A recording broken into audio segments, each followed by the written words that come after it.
Hello, good evening, and welcome to Budapest and the Hungaro ring for round 11 of the 2025 GPVWC Superleague Championship. My name is Edward Hunter. Alongside me in the commentary box is not Caitlin Penny, who is at Legoland. That's the sort of metaphor. She is quite literally at the Lego theme park at the moment.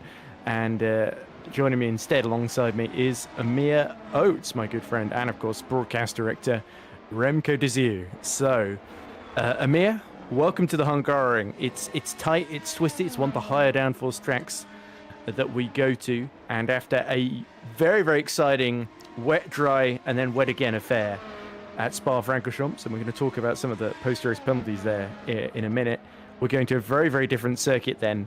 As we are crossing into the final 6 races of the season, and the championship's poised very, very interestingly with Loic Mounier leading it, but of course Jan Grankvist, last season champion, 23 points in arrears, but he is finally back in action as we see one of the Red Archers crashing into the THRs at the end of practice in the background, which is surely a great omen for us to follow.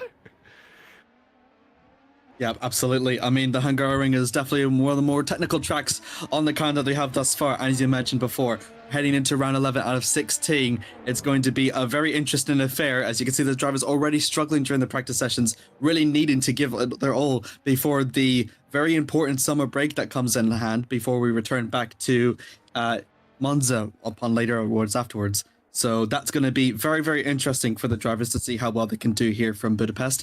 And then don't forget, after the Italian Grand Prix, it's almost the complete opposite of the characteristics that we're going to see here at Budapest with the high downforce compared to the low downforce. And then after which concludes over throughout Mexico. Then it's back to the street circuits over at Singapore City. And then we conclude with the final 2 races over at the Grand Interlagos. And then it all takes place at the grand finale over at Abu Dhabi in November time. And looking through here, the calendar and for how the championship has been standing, Edward, I'm very excited here for what Hungary will bring to us today.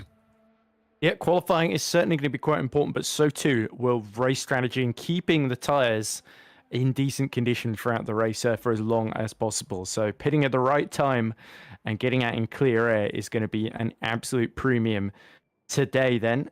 So let's remind ourselves of how they all stack up going into this round in the championship, round 11 of 16, as you say. So after this, only 5 more races to go. And you can see there, the man who's been building up a load of momentum finished in the top 2 the past 3 rounds, including winning at Spa 2 weeks ago, was Loic Mounier, of course. And he took advantage of the fact that Jan Grankvist was basically on holiday and absent to grow a 23-point lead. It could have been a lot worse if Jake Dennehan had not turned up at the Nürburgring in Grankvist's car to win that particular race and narrowly beat Mounier on that occasion. But yeah, Grankvist nonetheless is still very much in the hunt, and he is the next closest challenger to Mounier, with Simon Frelick, of course, in third on 109 points. That's another 16 points further back. Maciej Milnek is 7 points behind Frelick, so there's a very, very tight battle for third. And then it's the 2 THRs of Tom Stevens and Yaltan, both of whom didn't have much luck on their side at Spa. And it's been a very, very up and, despite leading the team's championship still by 17 points, it's been a very up and down campaign for THR. Then we got Carlos Martin, the man who's qualified on the front row, took his first pole position in the wet conditions at Spa 2 weeks ago, and has definitely been on a bit of an upward trajectory in his form. He is in P7. Matthew Williams left about 4 races ago, but he is still 8th in the championship, and rounding out the top 10 are our 2 Road to Formulas. Alex Laho, who was given retroactively his best result, was 2nd after penalties were applied to some of the cars ahead of him. And in fact, he's actually formed the first ever French 1-2 in GPV Super League by finishing runner-up to Mounier in the final classification. And of course, his teammate Thomas Vack is on identical point score right next to him, both on 59. So we talk about teammates being evenly matched in Road to Formula. They could not get much closer. The only other interesting thing to note in the team's championship is that TOP, That's, of course, the team you see with, I think, Simon Frelick just going on track right now. Him and his teammate Carlos Martin are now a point ahead of Super Venturi in second in the points. So THR on 194 points, 17 points behind them are TOP on 177, and Super Venturi just a point in arrears on 176. So for the Finnish squad, Jan Grankvist's return cannot come soon enough because they have really struggled to score points with Jukka-Pekka Laulu, Grankvist's teammate. The last 4 rounds in a row, he is either DNF'd or finished just outside the points. So certainly looked a little bit stronger in practice, did Laulu. So hopefully this is a little bit closer to Finland in terms of than the last couple of races. So hopefully this should be a bit of a homecoming for Laulu and a track that he generally tends to perform a little bit better at. But anyway, qualifying is underway as we look at Frelick circulating the track, and Amir, now might be a good time to go through some of the penalties that we have been applied since the race. It's been a very busy stewards room. It looks a little bit like a courtroom more than the stewards room, with the amount of disciplinary committee versus individual driver cases that have been heard. But the upshot is Moynier still is classified the winner despite getting 2 penalties. One for, I think, a pit lane entry violation, another for contact with another driver during the race. I believe it was Mark Schluter. Schluter, who finished second on the road, has also been given a penalty. As we see Frelick start his first flying lap. Carlos Martin has been given a penalty, and Tom Stevens as well, funnily enough, for the collision between the two at the end of Kemmel Straight that left Tom Stevens barrel rolling end over end quite dramatically. You're going to see it in the highlights just after qualifying as well. And Yaltine for going off at the Fanier chicane and rejoining right in front of Stefan Ruhl. That's dropped him from 3rd. He was given a 30-second penalty, which has dropped him to 11th. So that's a big blow for THR on a day where they had seemingly had a bit of an open goal to outscore Super Venturi by a big margin there. And it's brought TOP, this team that we're riding on board at the moment, right back into the mix. So really, Drivers' Championship, I think realistically, it's between Moynier and Grankvist at the present moment, unless Frelick or Milnek or Stevens can maybe go on a bit of a winning streak. And then Teams Championship, I think it's still very much free wide at the moment, as we see Frelick having a little moment. We saw that in a lot of the junior categories going through, I think that was 13, wasn't it? 10, 12, sorry. That they always seem to struggle there. So anyway, it's really mixed up the order. Alex Laho, pretty much the only driver, as we see Frelick go 3rd fastest, just behind his teammate Carlos Martin, who, as expected, has lost none of his speed. He's in a bit of a purple patch at the moment, even though he is 3/10 off Loic Moynier, who is set provisionally the fastest time there. But yeah, the upshot of it, Amir, Alex Laho, having a clean race for once, has paid dividends with him being promoted up to 2nd place. And no wonder he was commenting before the stream started. I think he was saying, I am tweaking out. So clearly very excited. Or maybe he's just been doing a billion laps of the Hungaroring, and that's the reason why he's tweaking so much. I mean, if you see the replay, I mean, it's clear that whenever there's such weather-conditioned races, trying to be clean eventually pays off huge dividends in the end. And we can effectively see that with Alex Laho throughout the entire race. Has been relatively clean when the other field was, constantly battling through in and throughout. And as you've mentioned before, Edward, seeing the penalties applied just showcases how it's like staggered throughout the standings as it happens. THR could have ended up running, but as a result, would be a bit disappointed to maybe come up a bit short than what they thought that they would get. And as you mentioned, it allows for Super Venturi to just about hold on into that battle for the constructors, especially with Jan Grankvist returning now as we ride on board with him. He's going to have his first pole lap, his first ever qualified attempt since... presumptuous of you. I mean, I wouldn't bet against Jan Grankvist. He's the reigning champion for several very good reasons, and he made a bit of a habit of getting on the front row. In fact, last season his qualifying wasn't often his best strength. It was usually the races where he would run very long on the tyres and still be able to get fantastically quick lap times out of them as he goes through turn 2 on the soft tyres. Of course, you do have to be careful a little bit on, especially with the temperatures we're seeing at the moment. 51 degrees track temperature we're seeing at the moment presently on race view, as we see just out of turn 6 and 7 goes Jan Grankvist, the Filipino Finn, a little bit wide out of the chicane through 7. as he goes into 8 and 9. These are the real sweeping corners. Turn 11 coming up here is the fastest of them, the one that you really have to be careful not to lose the back end on and get too far over the curb, as that we saw for a couple of drivers in super lights particularly. They were pushing that a little bit too hard and found themselves in trouble. It was catching out a couple of the FS1 field as well, if memory serves. Then through the final corner comes Grankvist. He's about 4/10 off Moynier in the middle sector here, so this should be first flying lap. It's only good enough for 17th, right behind Jukka-Pekka Laulu. And is this where Grankvist, having missed a couple of races, maybe they are a little bit could be just a few laps betting in. I think we've not quite seen the best of Jan there, but maybe the development race has gone on without him, and Jan now finds he's got a lot of catch up to do. Absolutely. Also, don't forget to mention he hasn't raced in Silverstone. It's been quite a while to try and get back up to that very fast speed, especially for the title-winning charge that he had in the first half of the season. He needs to try and be able to replicate that. But as you mentioned, the car will need to keep up. As you see, Marquinhos actually splits between Laulu and Grankvist. And look at here with Yao Tai now as it just goes through the third and final sector. Yep, Stefan Ruhl goes fourth fastest, just ahead of his teammate Maciej Milnik. So both the TOPs and the HRTs working well. Stevens is right behind them as well. What can his teammate Tyan do? He gets in the middle of Ruhl and Milnik, the two HRTs. And now we see Stevens going yet quicker, going up to P2 just ahead of Carlos Martin there. So it's Moynier that is really at one, having really been the form man of the past couple of races. He has found himself on top. And in fact, as he just said, I think that might be a bit of an error on my end, because it was showing Mark Scott does have a rear wing. That's for the second sector, and he's lost it completely. Yeah, his collar's crabbing ever so slightly as well, so he's clearly backed it into the barrier at some speed in the first or middle sectors. Yeah, there we go. Slight 45-degree angle to the steering wheel. So Martin was purple in the first sector on that lap and then had a horrific middle sector. So he's definitely, I think, spun it coming into 4, 5, and 6 somewhere. As we see Milnek then towards the line. Vasquez has actually set the fastest final sector. Anyways, Wow. Milnek, whoa, sets the second fastest lap time, just a 10th and a half shy of Moynier's provisional pole time, the 1:11.7. So Milnek, the pole who won at Indianapolis, was a little bit unlucky, spun off at Spa, but nonetheless got back up to 9th in the final order and limited the damage. HRT have been making a bit of a habit of top 10 finishes recently.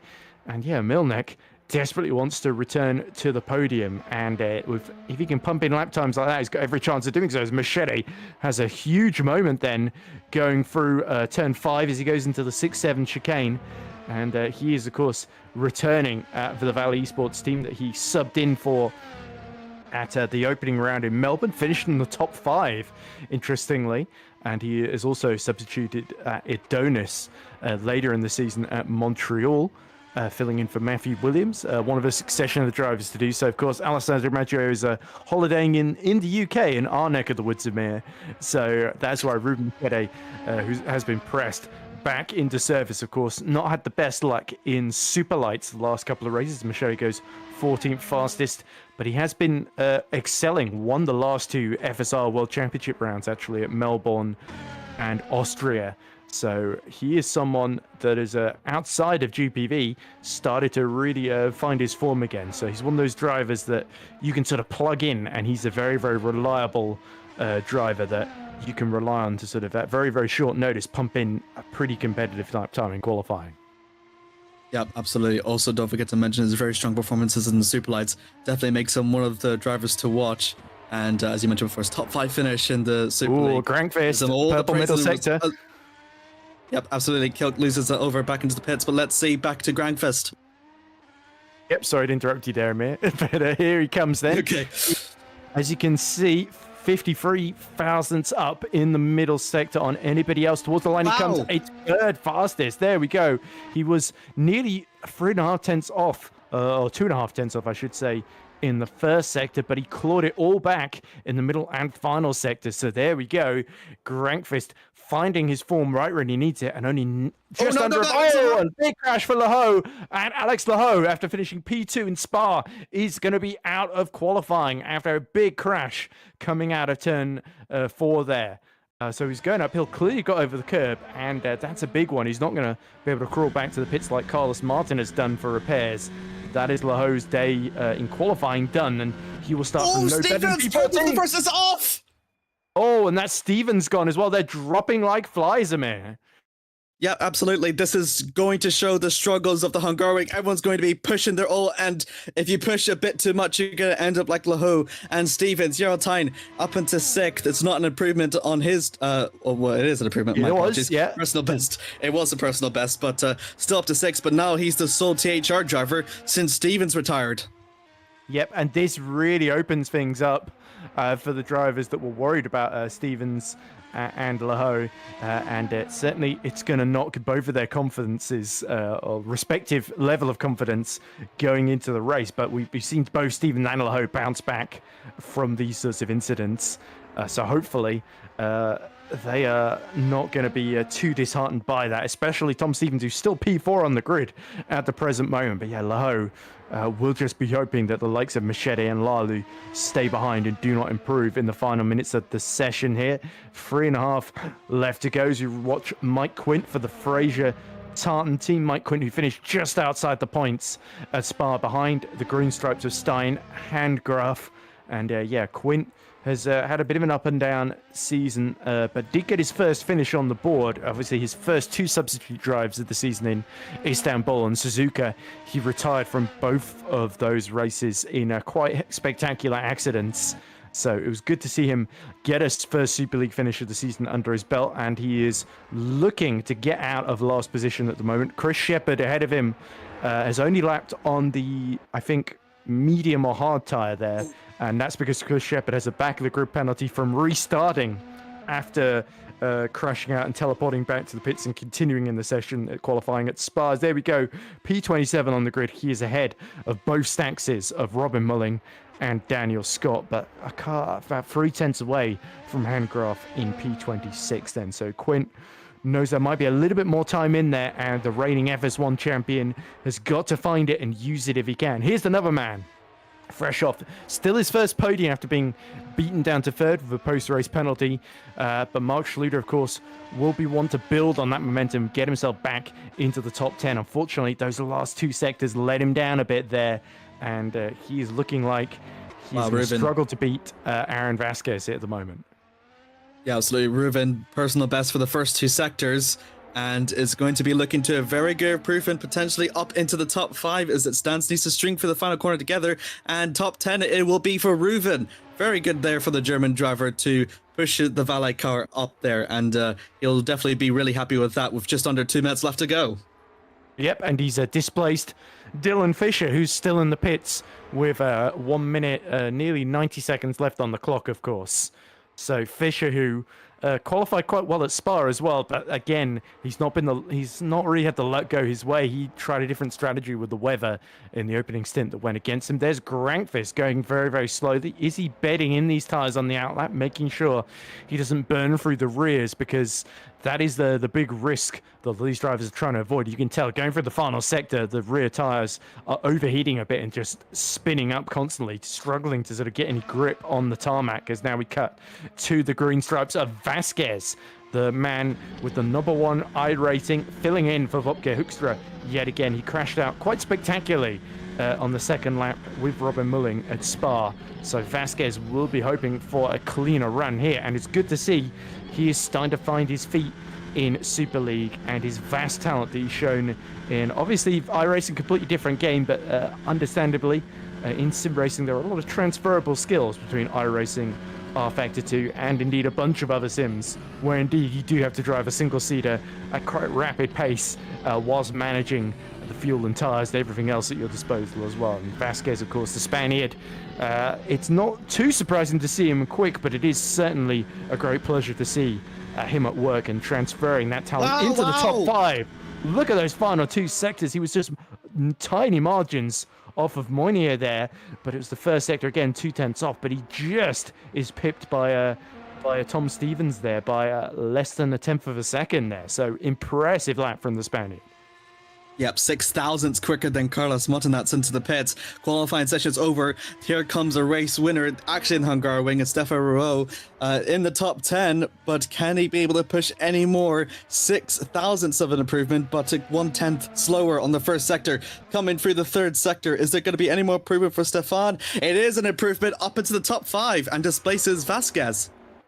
Yeah, there we go. So Rouault, who of course won in his title-winning year in 2021, the penultimate time we raced here before today, he has actually put 2 HRTs into the top 5. And Rouault, of course, who was promoted into P4 with the penalties for those around him at Spa, had a pretty solid race actually, and he's, after a really tricky start to the season, Rouault has been finding his form. He had like 4 or 5 DNFs and non-scores in a row at the start of the season. Ooh. And he's really turned things around as we see Vasquez just fall short of beating Rouault with his final effort there, as Xavi Ross, I think, has lost a bit of time in the middle sector here. So I'm not quite sure he's going to be able to beat Mark Schluter and get into the top 13 on the grid. Yes, he is. There we go. P12. He displaces his teammate, Robin Panzer, himself had a pretty decent late effort. Dylan Fisher, though, will remain P11. He's crossed the start-finish line just a bit too late there to improve. And that is qualifying done and dusted then, Amir. So, Moynier, as expected, on pole position. But a lot of surprises behind him there. So let's go through the order. 111.748 is the pole time for Loic Moynier, with Maciej Milnek lining up alongside him. Jan Grankvist on his return is in the top 3. Crucial for him that he can get a good start here with Tom Stevens alongside him. Then it is Stefan Rouault, 5th. Aaron Vasquez, a nonetheless fantastic 6th position on the grid. And Green Stripes will be loving that. They've not had a great deal to shout about this season so far. Carlos Martin, not able to keep his front row streak going. He is P7 ahead of Jarl Tyne. Then it is Simon Frelich in P9 with Ruben Machete rounding out the top 10 on his return. In 11th is Dylan Fisher for AKA Hero. Then it is the 2 Adonises of Xavi Ross ahead of Robin Panzer. Mark Schluter is 14th, just ahead of Sergio Fletcher, who rounds out what would be the final point scoring position. Alex Laho, after crashing out, will start in 16th, just 2,000ths behind Sergio Fletcher. Jukka-Pekka Lalu will start 17th. Thomas Vac, 18th. Moritz Kropp, 19th. And Geoffrey Fournier, the Frenchman, rounds out the top 20. Making, I believe, his Super League debut will be Jesse Lattinen, Fournier's teammate, in 21st. Pascal Polenz returning for Edge. He is in 22nd. Then it's Wright Kilk in 23rd ahead of Heige Poom. Jorge Martinez. Stein Handgraf will start 26th ahead of Mike Quint. Then it's the 2 Staxes of Mulling and Scott, with Chris Shepard, who is back of the grid penalty, starting at the back of the grid for Red Archer. So then, if you missed Spa 2 weeks ago, then we've got a treat, because the most handsome and beautiful editor in the world has prepared a highlights package for you. It's 14 minutes long. Now feel free to enjoy that, and on the other side, we'll be ready for the Hungarian Grand Prix. We're about to see 5 red lights, and when they extinguish, we'll be underway for 44 laps of racing here at the classic Spa-Francorchamps. Here they come. I saw someone rolling slightly forwards on the starting line, and it's a slow start for Maggio. Maggio gets off the line really poorly there, I'm afraid, and that means that Carlos Martin has gone to the lead. There's Mike Quint on the exit of the pits, waiting to join the pack. Looks like it's Carlos Martin leading from Jarl Tyne and Loic Mounier. Loic Mounier now side by side with Jarl Tyne for that second place there, around the outside into Lecomte, and he gets it done. Good move from Loic Mounier on the opening lap of the race, and the 2 THRs are now right together as Alex Laho goes side by side with Dylan Fisher in the mix, back in the pack and down towards the Brussels hairpin, the Bruxelles hairpin as it's called. So we're watching Maggio now coming up through Eau Rouge Radion, and this is where the yellow flags showed. So he's behind Tomasz Vok. In the background, this car's getting, and then he teleports back to the grid. What is going on here? Here is Aaron Vasquez. Oh. So he's had contact with someone at the first corner going on to the second lap of the race. Is he going to run into the back of the car in front of him? Lalu and Fletcher side by side. Oh! And then a spin. And is that Xavi Rose? Yep, so Rose has had a spin, and then the rest of the pack checking up has caused Aaron Vasquez to lose his front wing.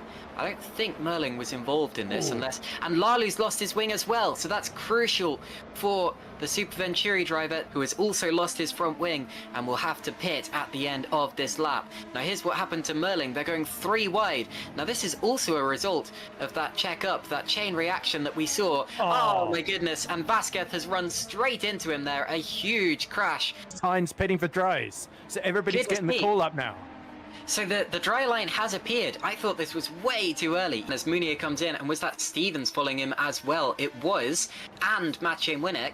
So pretty much all of the front runners coming in, except for Carlos Martin, who has stayed out once again. Laho, I think, has jumped Maciej Winnick in all of this. That's impressive from Alex Laho. Carlos Martin now comes in from the race lead, and Vok comes in from 3rd. So Yannis Volburn will lead the race for Edge Esports. It's easier to pass stationary cars. He does. He does jump Carlos. Loic Munier, by going onto the slick tyres 1 lap sooner, has jumped through past Carlos Martin and Dylan Fisher.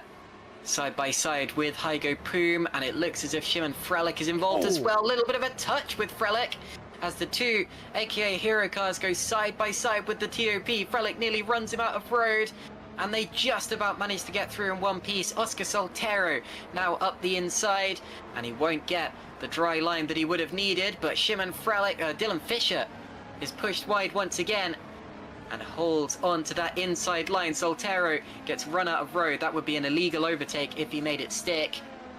Does make it stick. As we watch the current battle for the lead between Volburn and Ruhl, but I think they will both peel into the pits now as they do. But Mark Schluter has stayed out and will take the race lead. As Milnek clears Alex Laho for what is now 5th position down the Kemmel Straight then. As into the pits now comes Schluter, so Munier will once again lead. As you see Stefan Ruhl attacking Volburn and going through, and at the same time Tomasz Vok has got past Jarl Tyen, I think. Very good stuff from Tomasz Vok. Here's a replay of Vac picking off Jarl Tyen. It wouldn't surprise me that THR is running a little bit more rear wing. There's just enough space to stick it on the racing line around the outside. You can see Chris Shepard now fancies a go at Tyen 2 as we're seeing yellow flags out there. I think Milnek is in trouble. But here's Milnek then. Does he just have a spin into Stavilo, dip it into the gravel? A little bit too much speed. The rear goes round before the front, and Milnek was just pushing that a little bit too hard. Yeah, that was a horrible place for Maciej Winnick to spin, and he was lucky to get that thing pointed in the right direction again. Just 2. That's a huge impact for Daniel Scott. That would have hurt. For Chris Shepard on the soft, he wasn't planning to stay long on this stint anyway, and now he's got a brilliant run on the THR. Tyen tries to get back to the racing line, but the DRS is wide open. Little bit of contact there. Chris Shepard wasn't quite as ahead as I think he'd assumed he would be by the time he got to the corner. I hate to say it, as Stefan Ruhl comes around the outside, gets on the grass, little twitch, goes off the road and rejoins, and he's gonna, my goodness, that was close with Shimon Frelich there. I thought he was gonna rejoin. Martin takes the lead. And yes, and Carlos Martin has taken the lead. Now that's come completely out of the blue. Now here's what happened. And it was a mistake from Munier. I knew it must have been. It was not a deliberate incident for Loic Munier. He simply made a mistake into turn 1. But Loic Munier has now gone back through. So if your theory holds... Stevens! Tom Stevens goes off. Tom Stevens goes on the grass and he's had a huge crash. Stevens will be out of the race. He had so much speed that he ended up nearly going 3 wide with them into Lecombe, but then as he tried to make the move, it all went wrong. Here we go on board with Tom Stevens. Whoa, he touches the back of Martin. Now I think he will say that Martin moved over too late. I don't know if Martin will see it the same way. There was definitely room for Stevens to go side by side with him. And this is Jukka-Pekka Lalu's retirement. So Lalu down into the Jackie X box. Bonk. Into the barriers, loses his front wing. So no luck for the Poles so far, as here comes Jarl Tyen going around the outside of Simon Frelich. Here's Frelich's move on Tyen. Now Tyen's a long way ahead, so did he make a mistake here as well? He did, and Shimon was able to dive up the inside. There was a little bit of contact, but I think that was fair. Now it's a double toe as Tyen tries to get back past Simon Frelich, and he's going to drag Stefan Ruhl with him, as well as the rain has re-emerged. Stefan Roll now up 11 places, having passed Jarl Tyne. Shepard is past Laho for P4 there. So Alex Laho has lost a place to his teammate Vac and to Chris Shepard now as well. Shepard is absolutely flying on those softs, but is everybody just going to be struggling to keep it on track now as the rain clearly falling a lot heavier than before? It's definitely getting heavier. Look at Alex Laho now around the outside, but he gets onto the damp patch, runs wide. Shimon Frelich is in the pits, presumably for intermediate tyres. This is where it's going to be like driving on ice for everybody on the dry tyres there. And Frelich is going to try and just go clean up the inside of him through Pujon. He had a lot of confidence to pull that one off. Here's a replay of the fate that befell Xavi Ross as he's dipped it just like we saw Milnet, but with much higher speed and much more devastating consequences. Cars coming into the pits in the background. Was that Soltero? Yep, Soltero pits. All these front runners now hoping that the Inters all have to pit again. As here comes Laho. Oh, he almost has to come to a dead stop there, right behind Shepard down the straight. He just caught him way too early, but the DRS luckily enables Laho through into P4. Here's Riot Kilk now. I noticed a brief yellow flag, and this is presumably white. Oh my goodness, gets a little bit of grass, a little bit of curb, into the wall. Oh, front left tyre gone. Chris Shepard is starting to really lose pace here. So the softs, after 17 laps of driving, they are done, and in comes Chris Shepard for a fresh set of tyres here. Jeffrey Fournier gets past Shimon Frelich up into 9th position. Oscar Soltero, who was the top driver on intermediate tyres, has retired from the race. He tried to save it. Couldn't save it. Wallop. Yeah, that'll do it. Alex Laho pits from what was 4th position, so that puts Tyne back up to the tail of Wok. Here comes the move from Stefan Roth. Fairly straightforward, round the outside with DRS, and Thomas Vac knew there wasn't any chance of fighting that one. Now here's the mistake that Tyne made, runs right through the grass and will somehow rejoin facing the right direction. Whoa! Right in front of Stefan Roll, who takes evasive action. Tyne comes into the pits. Jarl Tyne now out of the pits in 8th position. Moynier is struggling to keep the mediums alive after 21 laps. They are really starting to feel the pain here. Whereas, look at that massive twitch. And surely he's lost the lead there as he gets all over the curb through Paul Frere. And Martin is going to have a mega run through Blanchimont here into the bus stop chicane. Moynier immediately gets defensive here. Watch him getting closer and closer. He'll use the push to pass. Does Mounier make a defensive move? He's too late to do so. Martin is going to go through into the race lead. And Loic does now come into the pits. Where will he be in relation to other cars? Will he have too much traffic on pit exit? Out onto the road he goes. There's Laho. And there's Laho. Tyne. And Tyne goes through. That's very important from Jarl Tyne. He's going to make the move immediately, Caden. Look at this. DRS to the outside, and he sweeps through.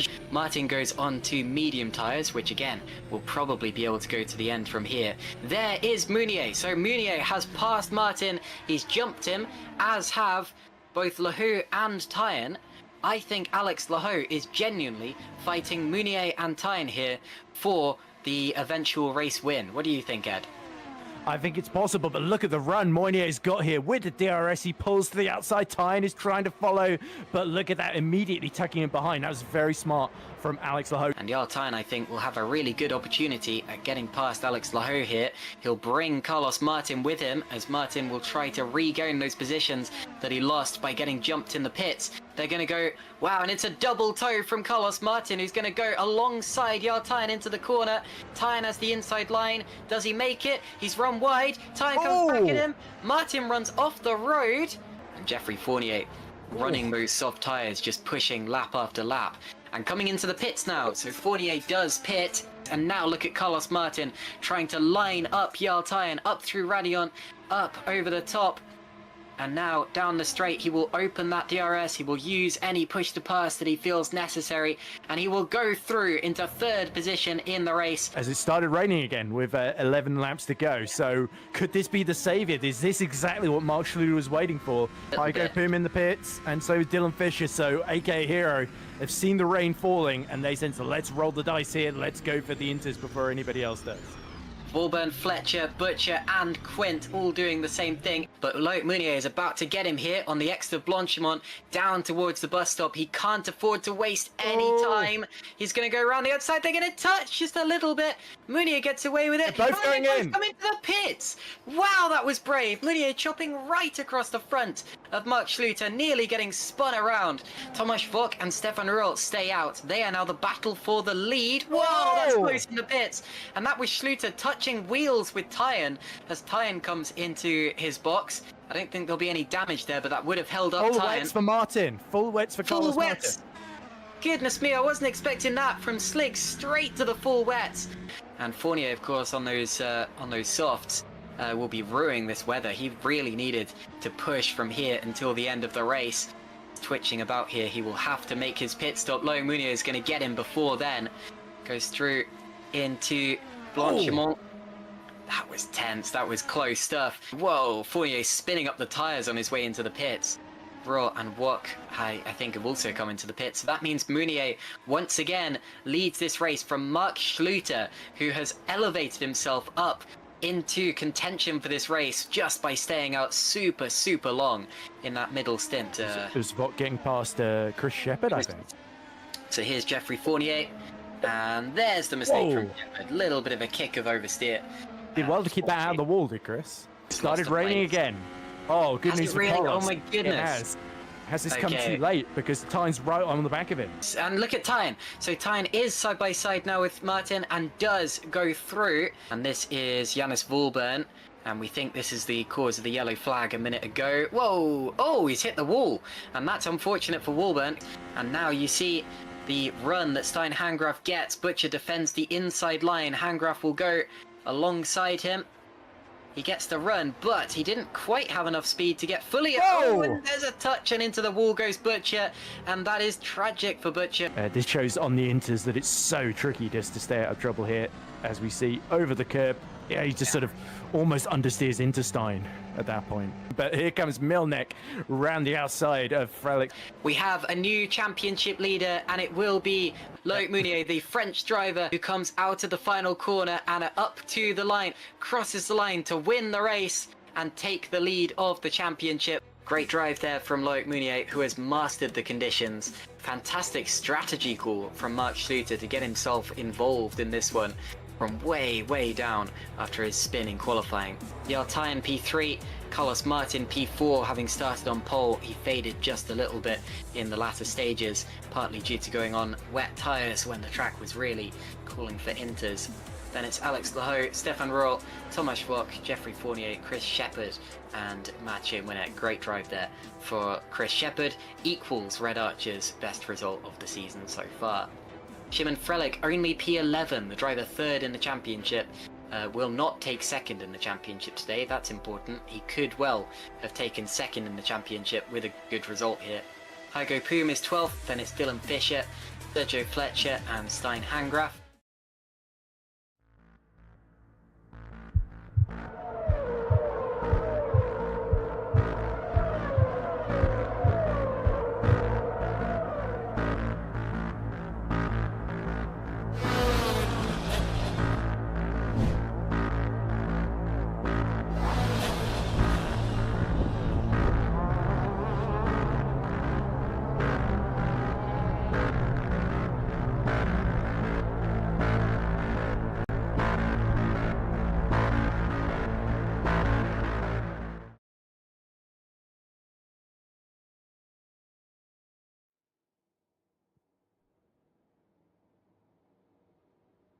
So there we go, a chaotic, wet and wild Spa-Francorchamps, of course, and the results there, due to the penalties that happened since, are immediately outdated, as I'm sure Alex Lahoe is going to be very keen to remind us.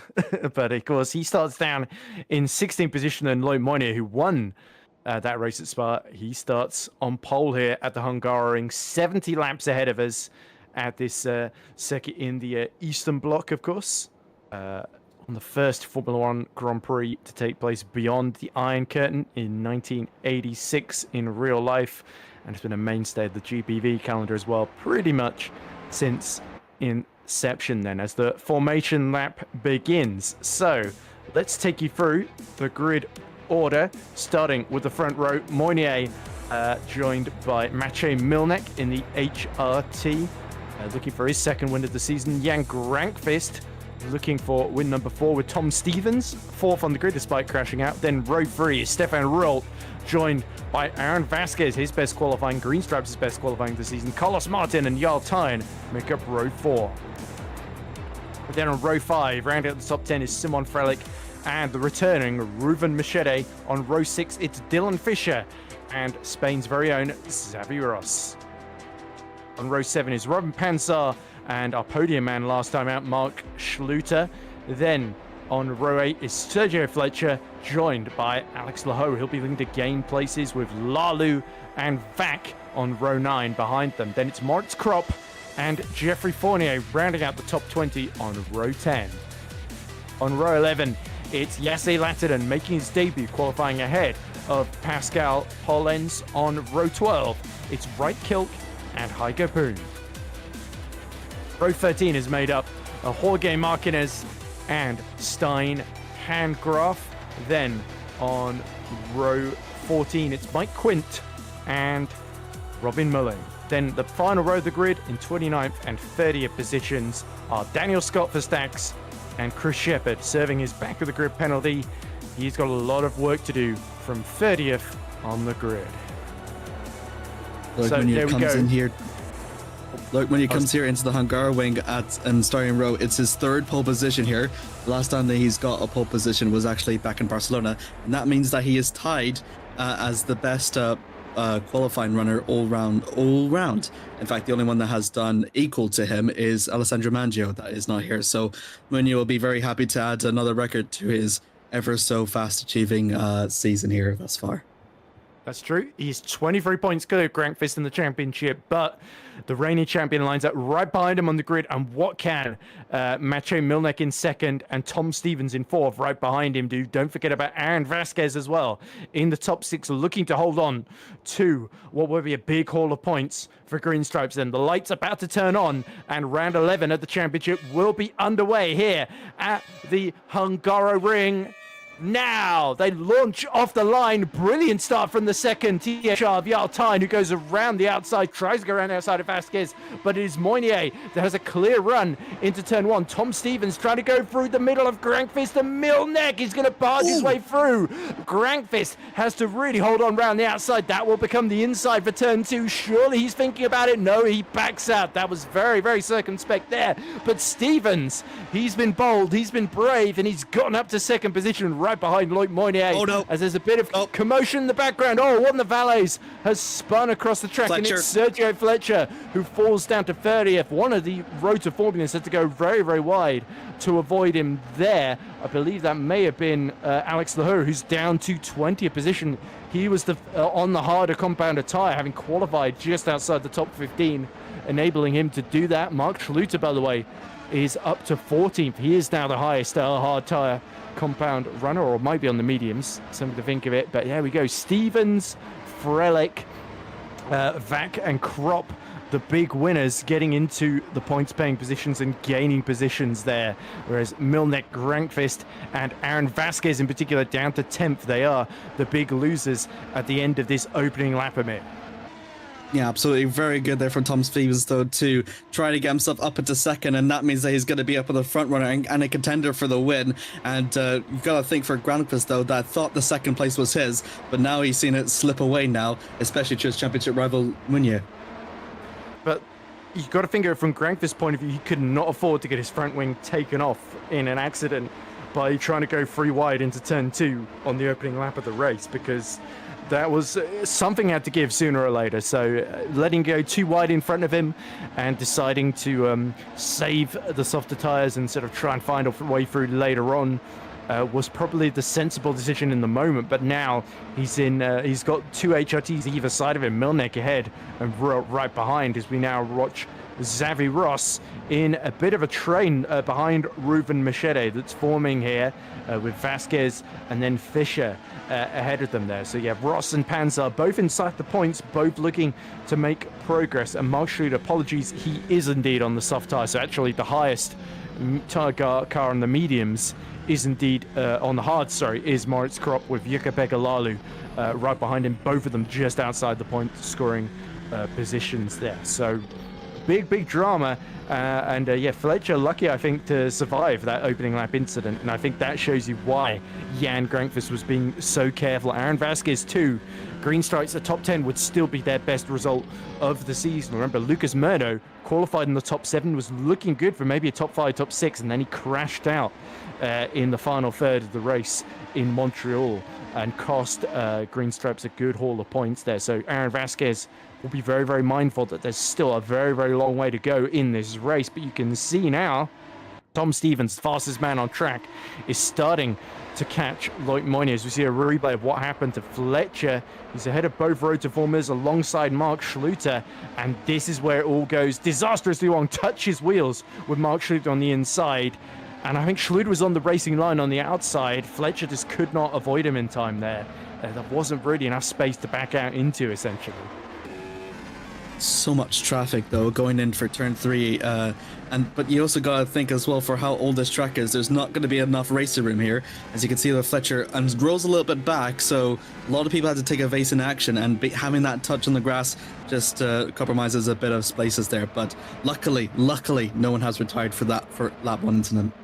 Yeah, look what a first lap Hangraf has actually had. From 27, 28th on the grid, he's up to 20th now. He's also just set the fastest first sector of the race, right behind Alex Laho. Of course, is on the harder compounded tyre, so maybe a DRS playing a factor there, because there are 2 DRS zones in that first sector, one on the run into turn 1, the other on this run out of turn 2. Is Laho frustrated with crashing qualifying and then losing even more ground at the start down to P19, is determined on this alternate strategy to make up ground here on the medium tyre. He's not far behind Krop and Lalu. If he's in a race with them, then I certainly wouldn't bet against Alex Laho coming out on top of both of them, given what we've seen him do earlier in this season, not least last time out at Spa. We had a very clean race and broke his sort of bad luck streak. And I think that will have at least given him a little bit of a confidence boost going into this one, proving that he can do it. Is Vasquez in trouble? Vasquez is round, and there he is in the wall, just in the foreground there. So that's another place Laho has gained. But yeah, very much at the expense of poor Aaron Vasquez, who is out of the race, our first retirement then.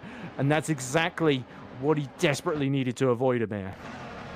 We're talking about Lucas Murno. Oh, it just accelerates off on the curb. And with that rear wing gone, yeah, his engine has effectively conked out. But it's dreadful news there for the Spaniard, looking to pick up a very big points overall for Green Stripes, especially that is dabbling on 3 points. It's not exactly the news that they want to hear, but you were talking about Lucas Murno, that was running 7th and then had a spectacular crash. Similar situations happened here with Aaron, it seems. Yeah, Vasquez, you could tell he was on the power very early. He actually started to lose control before he hit the curb on the outside, and then that destabilized him further. And I think maybe that's another sign of him taking a lot of risks in qualifying and that not quite paying off in the race. So maybe there's a bit of a sense that that wouldn't be as punishing in iRacing as it is in R Factor 2, with the very particular handling model of these cars, of course, designed in big collaboration with Robin Panzer, of course, who is currently running. Oh, where is Robin in the order? Still in P12, isn't he? Just behind his teammate Xavi Ross, so they're right outside the top 10. But yeah, Panzer had huge input into these cars, as well as in a championship that I run, that I won't mention too much for risks of self-promoting too much. But yeah, while we've been watching all the carnage behind, Loic Moynier has started to pull a 7/10 of a second gap. He's a 10th faster than Tom Stevens the previous tour around. And Moynier is starting to gain a bit more of a foothold in the lead of this race, unless Stevens is backing off and being a bit more tactical here, knowing that this first stint is not going to be the best opportunity. The best opportunity is going to come when those first stops happen, and he can maybe get an undercut or an overcut to try and snatch a lead away from Moynier. We have see someone in the pits. That's Ponez, the Edge in sports driver, in the pits. So I think it must have lost a front wing, because it's not scheduled whatsoever. Yeah, I think Polenz was just inside the top 20, wasn't he, before he pit there? Oh no, he might have been outside it actually. So yellow. He was quite low down the Laho. Oh, Alex Laho in more difficulties. He is sinking down the order. He's just got going in 28th behind Sergio Fletcher, who of course spun on the very first lap, and that shows you visually just how much ground he has lost. I think he must have spun it exactly where he dropped it in qualifying out of turn 4. Yeah, I think so as well, especially for the position where it is. This is coming up for turn 3, and turn 4 is so very difficult, especially with the derriere in front of you. You need to steer a lot more, cut well the over curb, the curb, accelerates a bit. He's very, very lucky he doesn't get in contact with the wall. Incredibly lucky. And as much as it's devastating is for the Frenchman, the good thing is he is still in the race. Yeah, and to boot, he delivered a nice 720-degree spin there as well, Amir, to entertain us. So it's not going to do the tyres any good, even though they are the mediums. So he might have still a small advantage over some of the soft tyre runners, but he has very much put himself in a tricky position. Sergio Fletcher has also come in for an early stop as well. So him and Pascal Polands, they're switching to the hard compound very, very early, whereas Laho on the mediums, he's just sort of got to stick with it now after 2 big spins early in the race then. So as you say, lucky to still be in it, but it's going to be tricky to make progress given how difficult overtaking is proving here at the Hungaroring, as evidenced by, apart from the demise and the big spin for Vasquez, we've not seen much movement in the top 10 whatsoever. No, 10% in, and we're seeing this many spins just means that a lot of drivers need to be incredibly delicate within their tyre wear, as we see with Handgraf, one of the biggest movers, actually trying to get green stripes back into the point scoring position, gained up 8th along with Poom just up ahead. So biggest gainers here already with 10% done. Yeah, another driver that's been on the move is Zeeuw Ross, who has passed Dylan Fisher to get into what is now the top 10 as Mark Schluter pits from the mid-pack. That's the first of drivers near the top 10 to decide to dive into the pits then. So that is going to put a little bit of pressure on the likes of Ruben Machete, Jarl Tyne, Zeeuw Ross, Dylan Fisher. So Tyne, who looked to have made a big and great initial getaway off the line, has sort of found himself stuck behind the 2 TOPs of Martin and Frelick. And we know Tyne has potentially got a little bit more pace in hand here. And meanwhile, Stevens has cut another couple of attempts out of Moynier the past couple of laps. And in fact, in the first sector alone, he's gained another 10th here. So Moynier maybe could be about to struggle here if he has pushed the softs a little bit too hard, trying to build a gap in this opening 8 laps of the race here. This is where the softs will start to lose their effectiveness, and we are going to have to see a bit more defensive skills on display from Loic Moynier. But yet Stevens, who is always very, very kind on his tyres, as we actually see Grankvist as well. There's a bit of a train form behind Milnek, because Grankvist, Rot, Martin and Frelick are all starting to gain a little bit on him. Apart from Rot, of course, who was actually a tenth slower the previous lap. See, with Milnek though and Stevens, it was almost in a second gap between them. Dylan Fisher also goes into the pits, but Stevens been keeping his tyres really nice, and you know, he really looks after it, as we've seen throughout his racecraft, and applying the pressure into Munier. I think it might be a bit difficult for the Frenchman to hold it there as it stands. But again, we are on the C5s though. It is still the softs, and these softs wear off very, very quickly. And I think it's only a matter of time before we see these guys get their scheduled stops soon. Yeah. Dylan Fisher, by the way, has come out just behind Mark Schluter as well. And Pascal Polands has also jumped Stein Handgraf in those pit stops as well. So that's going to have a big impact on the just inside the top 10 sort of positions, effectively onwards, filling out the final couple of points. But look at the pace here of Moynier, 118.7. Tom Stevens, 118.8. And Stevens, again, has a much stronger first sector. I wonder if THR have gone for a little bit more straight line speed than Spark for this particular setup for this race. But there's a bit of an accordion effect going on here where Moynier is controlling the pace. Look at his exit at the final corner. It's preventing Stevens from using DRS to dive up the inside. He is gaining, of course, as he goes towards turn 1, but he backs out, knows it's a little bit marginal. Zeeuw Ross now dives to the pit. So one by one, DRS. they're all having to cover each other off. And can Moynier cover off the attack from Stephens, who gets up the inside into turn 2, trying to steal the lead from the championship leader is Tom Stephens. He's on the outside through turn 3. Moynier holds his line, but he's going to be just on the outside, but he is ahead as they go uphill towards turn 4 there. And that was scary times there for the Frenchman there, because Stephens was absolutely going for it with the DRS into turn 2 there, and Moynier really had to fight to hold on to that one. Stephens thought he sealed it down for turn 3. Turn 2, I think he was pretty surprised that Mounier was battling with him, and them two being side by side coming through 3. Stephens really just had to back out for 4, but Mounier going to be very happy that he still holds on to the lead, because with how worn his tires are, I doubt he'll be able to catch up to Stephens if he makes that overtake. Well, we'll have to see, because Stephens may well have put his tyres through a bit of a bruising, trying to drive a bit more aggressively to make the opportunity happen for him. And the two leaders both decide to pit. I think Stephens decided to cover him off. Grankvist is coming in too. So Maciej Milnek is going to stay out another lap and take the lead. So it was really just everybody trying to wait for the go moment there. And it seems on lap 11, this is the ideal moment to pit without being undercut by the likes of Mark Schluter and Dylan Fisher here, who would have been their nearest direct rivals. So we got Stephens, Grankvist, Moynier, Panzer, Röhrl, Vac, and Scott all coming in. Not necessarily in that order, as Stephens emerges still behind Moynier, and they are both behind Alex Lehot, interestingly. So Lehot, who finished right behind Moynier in the previous race, is now directly ahead of him on the road with quite worn mediums, having done 2 spins on them. Is he going to help out his fellow countryman, or is he going to back him intentionally or otherwise into Tom Stephens here with Grankvist down with clear air between himself and Stephens? So all of a sudden a race for the top 3 that has emerged. Mark Schluter, by the way, has set the fastest lap of the race, but he's come up behind Stefan Röhrl, of course. Yeah, absolutely. I mean, Alex Lehot's presence is already helping Mounier. It's going to be the first time that if it heads into the next lap that Mounier will have the DRS, which will help him massively to fend off from Stephens, which he hasn't had. But you can see with Lehot, that advantage may not last, because having spun twice on the mediums, he has to be really, really delicate onto those tires. And with the way that he's counter-steering and trying to keep on track, it's going to be very hard for him to be able to match the pace onto He's Lolek got and to Tom stay out behind. there to make his strategy work, and he's already backed Moynier into Stephens, so this is crucial.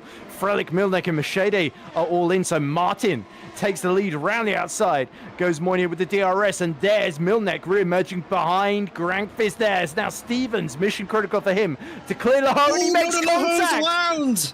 Oh, Lehot again is going to be facing the wall now. Hopefully his car isn't too badly damaged from that, but that was the case of Stephens going around the outside. There goes his teammate Vac, and here comes Polenz and I believe Steinhangraf, the sole remaining green stripe. So Lehot now yet to make his first stop. He's already down to P24, and this is turning into the race from absolute hell here, as now Polenz fancies to go around the outside, and I think Lehot's car might be quite badly damaged there, because he was not putting up much of a fight whatsoever, and that is a very, very unlucky way for his day to end, because I don't think that contact with Stephens was Lehot's fault at all, really. No, I don't think so either. I think it was just really, really unlucky for him. The fact that he's done 4 spins already, and let's see here for the replay. Oh. Well, that's a tricky one, as we see Yaltan pits from second place now, because I think Lehot was trying not to hit him. He sort of understeered into the tie, and Stephens thought he was slightly further ahead than he actually was, so that's a bit 50-50 for me. Difficult to really rule on that one, but either way, it's Alex Lehot that's the victim. Yeah, absolutely, but comes with Road to Formula without Lehot. It's going to be a pretty big shock, especially for Thomas Schwack, that's also outside the points. Could be pointless for that team, but you got to feel for Lehot, that was second just the race prior, not going to get any points today, and that's going to be a major blow.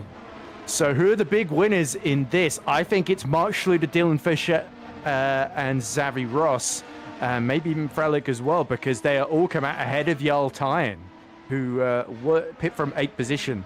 Well, actually, Time was behind Frelich, so those positions haven't changed. It's really Schluter, Fisher, and Ross. Someone's off in the background. Big undercut. Oh dear, as Martin yet to pit. He's trying to go really long here on the overcut. I think he might be about to come in because he is lapping in the 1:19.8. Yes, indeed he is. So TOP decide to cut their losses. Moritz Krop, though, on the harder compound tires, is holding off Lalu.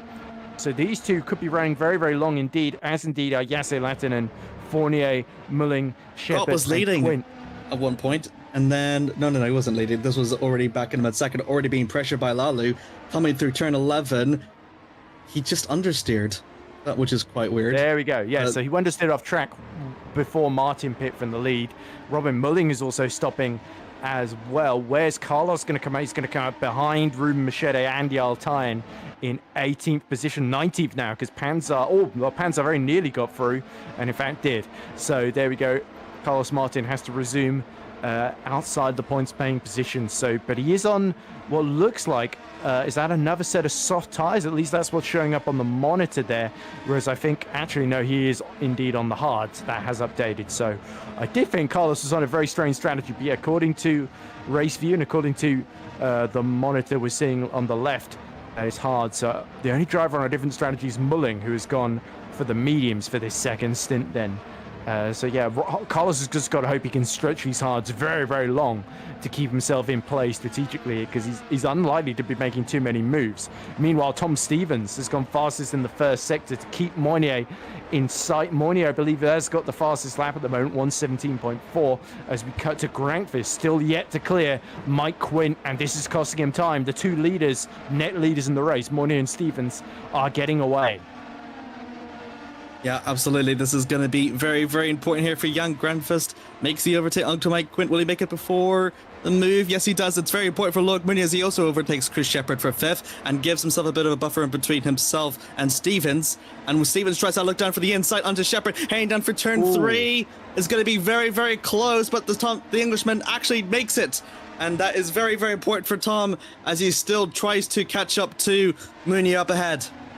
Yeah, and you could tell Chris Shepard sort of changed his line quite late on the entry into turn 2, just so he could sort of avoid and run side by side without getting in the way and impeding Tom Stevens too much there. So that was a good thinking from Chris Shepard to not interrupt the lead battle too much. Now, of course, he's got Grankvist bearing down on him in a Raider Knots row, yet to pass Quint still. But Milnet, the fact that he was able to follow Grankvist through was crucial for his race, because, of course, he got undercut by Grankvist.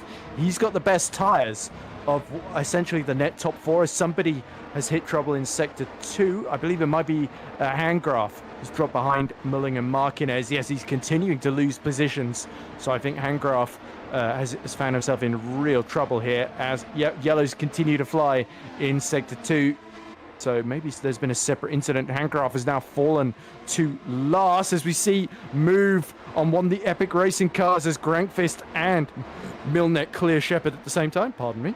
And Moynier has cleared Lattinen in the epic racing car, but Stevens is still stuck behind, or not for any longer, as he goes around the outside into turn 2. That's what I think Tom was expecting to have to do on Chris, and Chris decided to let him have the inside line there. I think Lattinen, not inexperienced, but certainly he just decided to stay predictable and keep his line the same.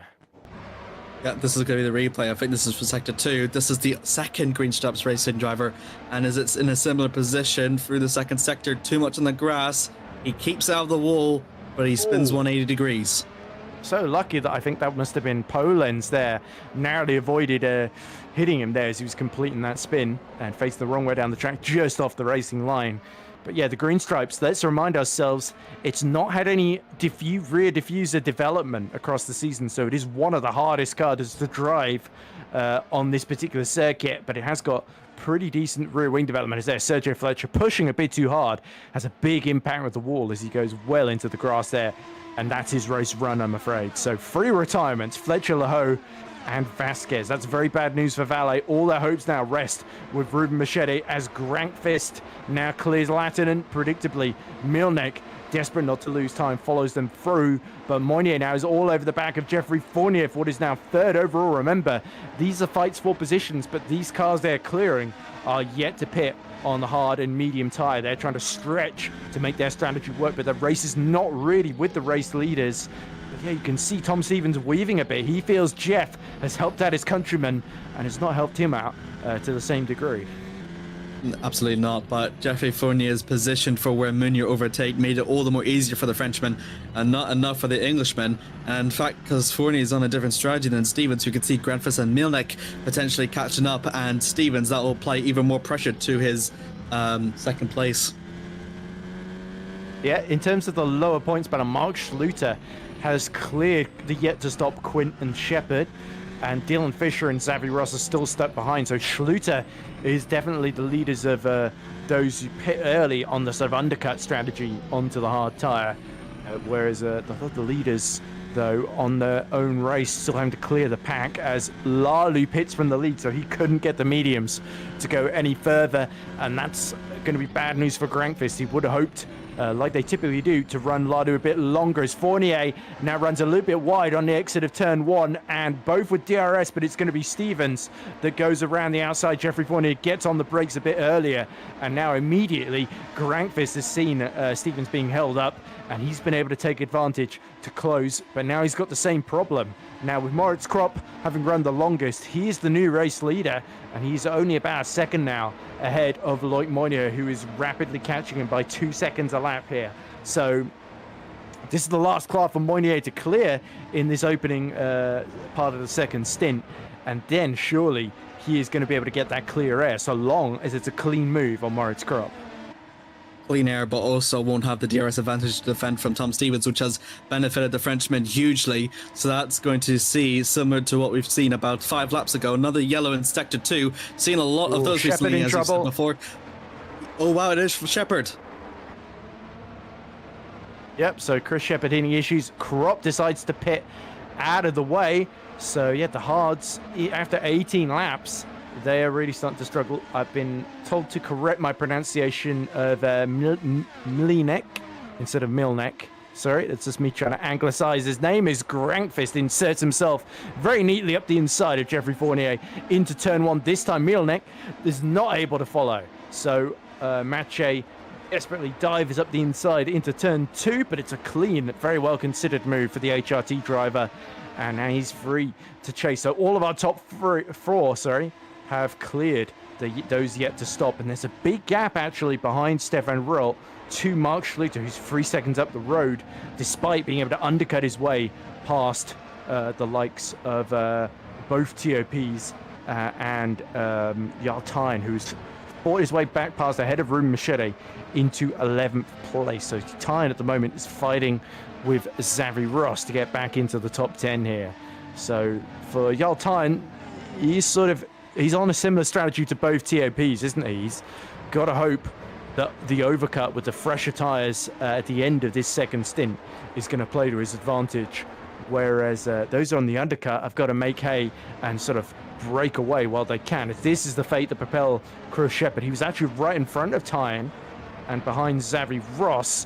When does Tyne go for a move up the inside? Does he make contact? Does he spin him round? Oh dear, Shepard just avoids hitting the wall.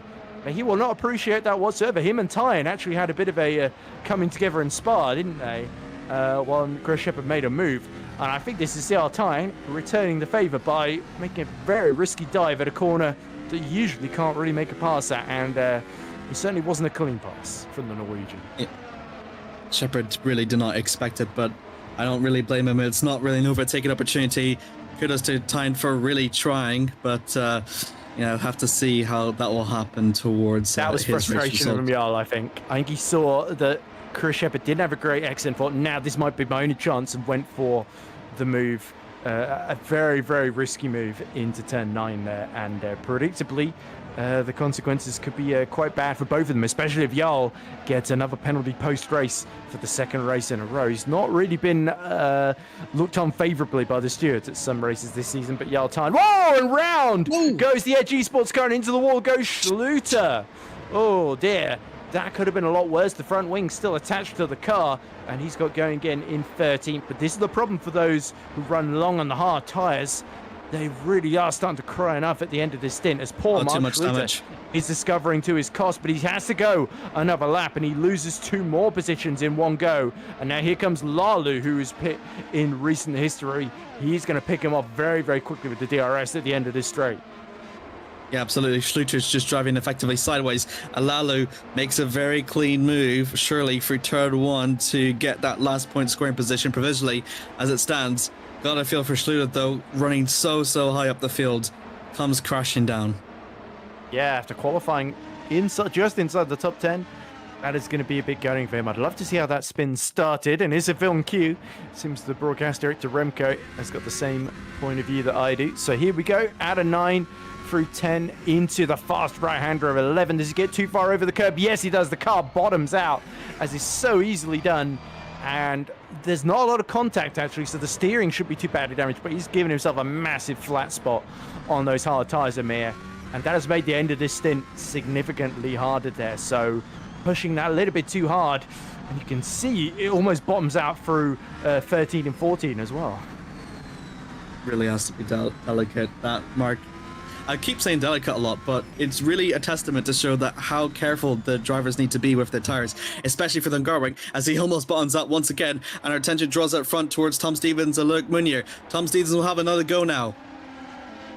Yep, he's certainly still kept Mournier within DRS range, as we see there's been some action and commotion in the midfield, because Xavi Ross is up to P6 now with, I think this is because of some of the pit stops. So yeah, Ross is P6, tying with that bump and passes up to P7 ahead of Dylan Fisher, actually. So he's made another move in recent history. So yeah, Tyan is not hanging about here. And yeah, they're all taking advantage of the spin from Schluter, but also the pit stop for the likes of Mike Quinn as well, who's emerged in 23rd. So he's been massively undercut. Although to be fair, Mike Quinn did qualify in 28th, so this is still a net gain for him, having stayed out of trouble. He's gained at least 2 positions, even accounting for the drivers that have crashed out. So the strategy not completely lost for the Fraser Tartan driver then, as we watch Stevens here. The problem here is if he goes for a risky move on Mournier and it doesn't work out, he could leave himself very exposed to Jan Grankvist. And certainly that's not what Ulrich Mournier would want, because in the championship he would love to gain a very cool 9 points on Jan Grankvist for the difference between first and third, rather than just the 5 for letting Grankvist finish runner-up ahead of Tom Stevens. But Jan, who is finished on the podium here a couple of times before, he was on the podium behind Jake Dennehan here in 2023. Actually had a good battle with Jake, ran side by side. I think Jake made a late move by doing an extra stop late in the race and stole the win under the nose of Grankvist. And that was how he succeeded on that particular occasion. So that will be fresh in, well, not fresh in, right? If it's might as well give up my police 20 it's a God.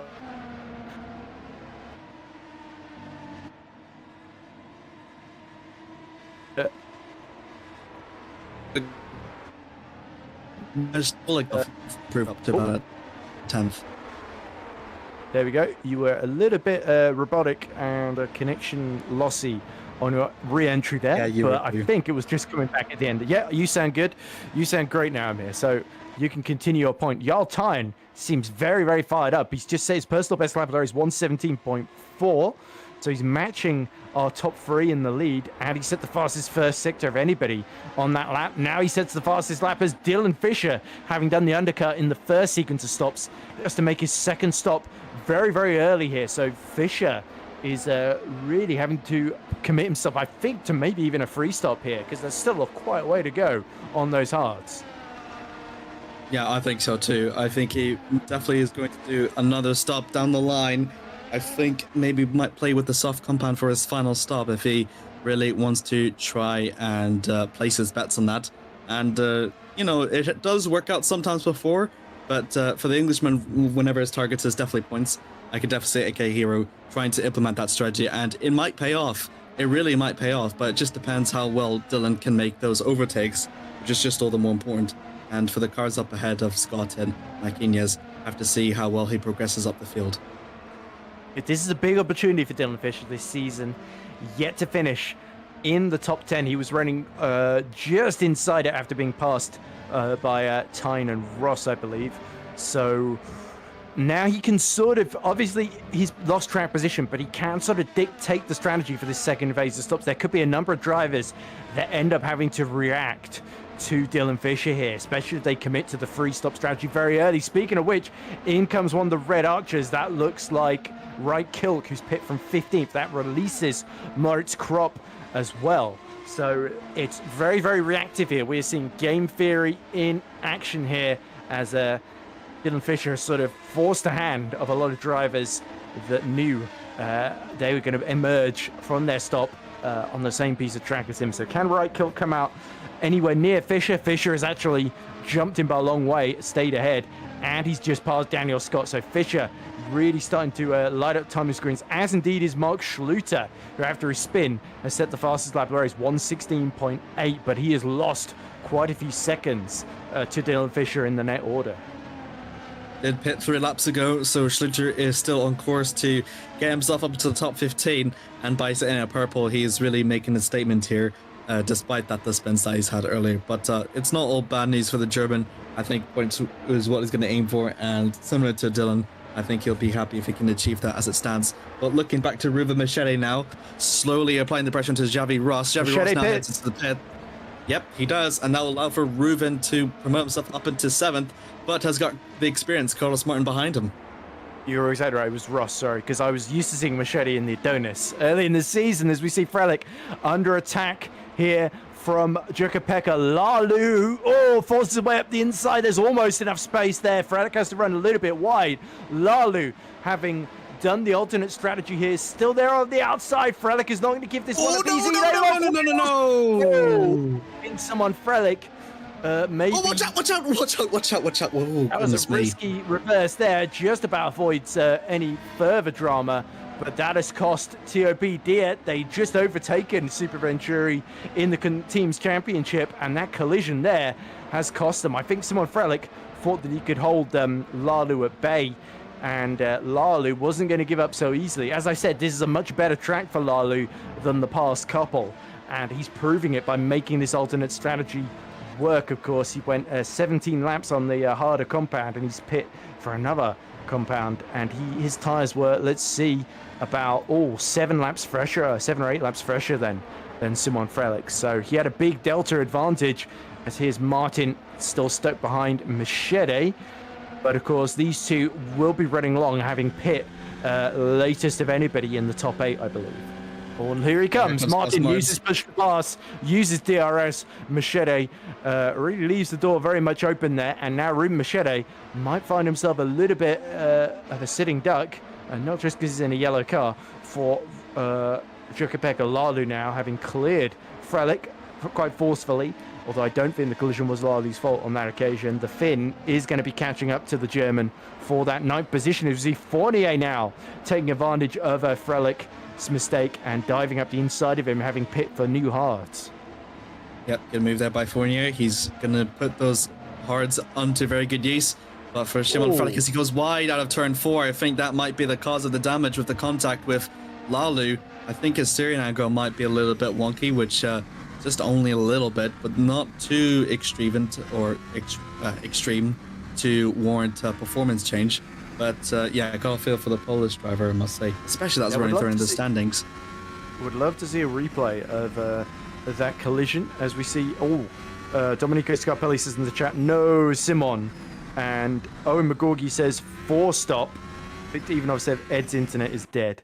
And Jake Danahan also points out that him and Grandfist are on the same strategy in 2023. So clearly I forgot that in the 2 years that have followed. There we go. Yep. What do you make of that, Amir? For me, Frelick was trying desperately to stay alongside. There's that risky reversal as well, just so he didn't Austin Powers it into the wall. But yeah, Simon, I think he would have been well advised. There's a saying, discretion is the better part of valor. I think he should have lived to fight another day, given up position, and he would be in 10th right now rather than 15th. I don't blame Frelick for doing what he's done, because Lalu is extraordinarily fast and has been wrapping up through the field, is now in one of his best positions now all season if he finishes the way he does. But sometimes you just gotta let things go, and what could have missed out on very valuable points, he could end up with nothing because of that. but luckily, he's still in top 15 for now. Yeah. In terms of the team's championship, as we look at this battle up front between Moynier, Stevens, Grankvist, and the two HRTs, as the yellow clears in the middle sector. So hopefully, whatever it was, it's not impeding anybody. Schluter's off. Oh dear, Mark Schluter is out of the race then. So after a big spin early, he's had a spectacular retirement. Looks like Stevens was moving around in Moynier's rearview mirrors into turn one, but not quite close enough. Just trying to spook him off the road a little bit there. As here's a replay of Mark Schluter running ahead of Jorge Marquez up towards turn four. Has he done the Alex Laho mistake? Drifts a bit wide onto the curbs. Oh dear. And the rear of the car makes big contact with the wall as he bangs across it. And that is a very ignominious way for the German's race to end after that brilliant result last time out at Spa, where he kept the hard tires alive for so long in very, very tricky conditions and profited with that late rain shower arriving at just the right moment for him. But no such fairy tale heroics this time around. Schluter's race ends with him spinning into the wall, and him and Alex Laho, it's been similar fortunes for both of them. Both on the podium last time out, both in the wall at the same corner this time around. Makes you believe why they're not teammates. Yeah, maybe not, but of course. And we see, is that Stefan Ruhl into the pits then? It is. So this is interesting. So HRT deciding to split the strategy because I think Ruhl had pit 2 laps earlier. Actually, he pit the same time as the leaders, didn't he? So this is Ruhl going for the undercut, and now surely Grankvist, Stevens, Moynier have got to respond to this, whereas Milnek can potentially stay out a bit longer. So strategically, this is really, really smart from HRT here. Ruhl gets out. Does he get out into clear air, actually? Because there is Jeffrey Fournier, is it? No, he's in 13th, so that's Latinen. He's just come out right ahead of, as there's Xavi Ross going round the outside of Robin Mulling. Mulling in the top 12, actually, having pit quite early after 13 laps. Mulling is actually having a very, very decent second outing here for Stax in a car that is woefully underdeveloped. He is actually driven very, very cleanly and stayed out of trouble there to run just about in the points. But with Ruhl catching up to him, he's going to have quite a job to stay there. Absolutely. Think about Ruhl, though, has been a previous race winner here in the Hungarian, has been in situations like this before, so he will probably have better knowledge than everyone here on which one could go. Look, Munya goes in for a scheduled stop. I think that is Tom Stevens and Jan Grankvist as well. Yeah, look at this. Exactly what I thought might happen.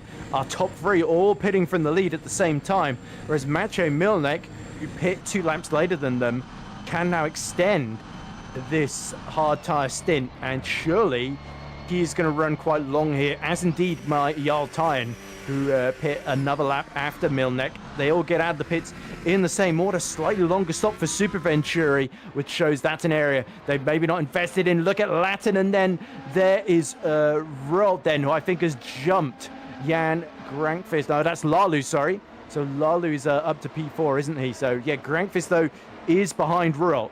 Now, having just cleared Latin, and there, Mike Quint now sees Dylan Fisher up the inside of him too. So Fisher is actually only right behind Jan Grankvist. This has worked out very well for the AK Hero driver, but badly for Super Venturi. HRT have outfoxed them. That they absolutely have. Lalu has got a good advantage for Grankvist, at least, if Munir and Stevens catch up, can maybe fend off them for just about a lap or so that Grankvist can join back up. So it's a very good thing that Lalu is on that alternative strategy, because they'll play big dividends for Jan Grankvist. Yep, and it definitely looked like the slower stop relative to TOP and Spark cost him quite dear. Their Tyen is now actually pitting a lap later, so he is not running long. It is Milnek and Martin who are committing to that strategy. And Martin, of course, has got track position over Lalu, despite the fact that Lalu did run longer. So he has got fresher tyres, and he's only a second behind the TOP here. So that's quite crucial in the Super Venturi TOP battle. As you see Stevens now right on the back of...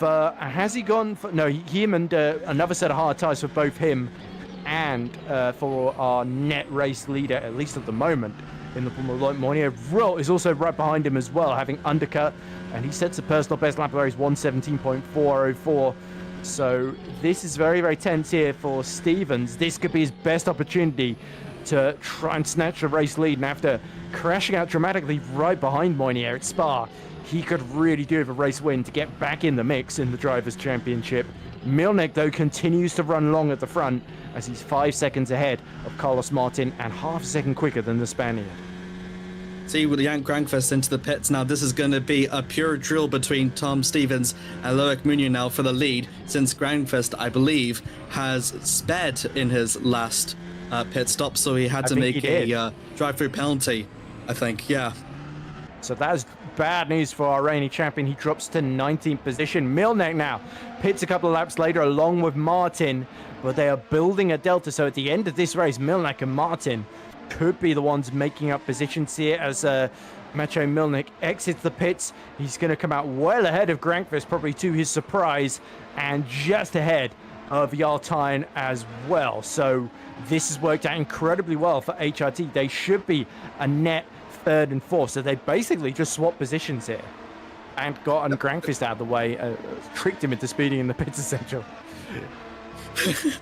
That is also true. I don't know how much of a part that played into Super Venturi for Jan Grankvist, but Stefan Rult, 2021 race winner, can be in serious contention for the race here. He's effectively replacing where Grankvist was previously, but with that experience under his belt, I think Tom Stephens and Loic Mounier would have a bit of work cut up to them to defend from him. Indeed then. Now Loic Mounier runs into a similar problem that he did at the start of the second stint here in the beginning of stint number 3. There's only 33 laps in. We're not quite at half distance yet, and quite a lot of strategic games being played here. And as Stephens closes on the back of him, he now has got Xavi Ross 2 seconds up the road on 7-lap-old hard tyres. Moritz Krupp, I think, is on 15-lap-old hards. And then we got Fournier and Lalu on 14 and 16-lap-olders again. Stephens, he's doing the Oscar Piastri move, isn't he? Just trying to dive it at the inside and hope that Loic Mounier sees him in time, as we see Martin passing Mike Quint for 13th position. So good to see Carlos Martin taking advantage of the fresh tyres. Ruben Machete has also been setting purple sectors out there as well, as he catches up to Yartine in front of him then. So Milnek, Tyne, Machete should be 3 of the fastest cars on track at the moment, having pit fairly recently. But of course, it's going to be Mounier now that starts to feel the pressure, cooped up behind Xavi Ross. And Stephens, of course, now he's not got to worry about Grankvist now, but he may have to worry about the double fork attack from Rult and Milnek. Milnek on the fresh tyres. If he catches up to Rult, it's very likely HRT will work together as they've done at various points throughout the season. You think of their race in Montreal, where they got both drivers home in the top 5, with Milnek on the podium on that occasion, just holding off Alessandro Maggio too in a brilliant fight, as Mounier is getting the DRS off the back of Xavi Ross. That will protect him for the time being, but he has to be careful here as we see the move going on in front. Xavi Ross clears Moritz Krupp and very, very swiftly through. Follows Loic Mounier here, cannot afford to lose any time. Around the outside comes Tom Stephens. He's using the DRS, going to go the long way around into turn 2. There's a small gap. Stephens absolutely goes for it. Side by side, they rep wheels, and Loic Mounier holds firm on the inside as they go uphill into turn 4. Oh, and round the outside. What a fabulous move from Tom Stephens, but it's not done yet, as ducking and diving goes Mounier around the outside here, as Stephens doesn't get a great run into the 5-6 chicane, and Mounier is going to be right on the back of him. Stephens is going to struggle to break out a DRS going onto the start-finish straight, but he had to be incredibly brave to pull that one off Amir. That was so far the move of the race and critical deciding its outcome. Yep, Xavi Ross. We've got someone got off. That's someone. That's a disconnection, I believe. He's come back. That was Moritz just having a big moment there. Luckily, his internet just reasserted itself, as we discovered in the broadcast earlier. I think it wasn't you that was having internet issues. It was definitely me, Amir. So apologies for that. There we go. Moritz Krop is going to be easy meat here for Stefan Ruhr. And look behind, Milnek, his teammate, is caught up in all of this commotion. He's brought Jarl Tyen with him as well. Is Milnek going to make a late dive? Yeah, Moritz Krop just about sees him in time and leaves the door open. Crucially, Tyen does not get through. Martin has just set the fastest. No, he does go through.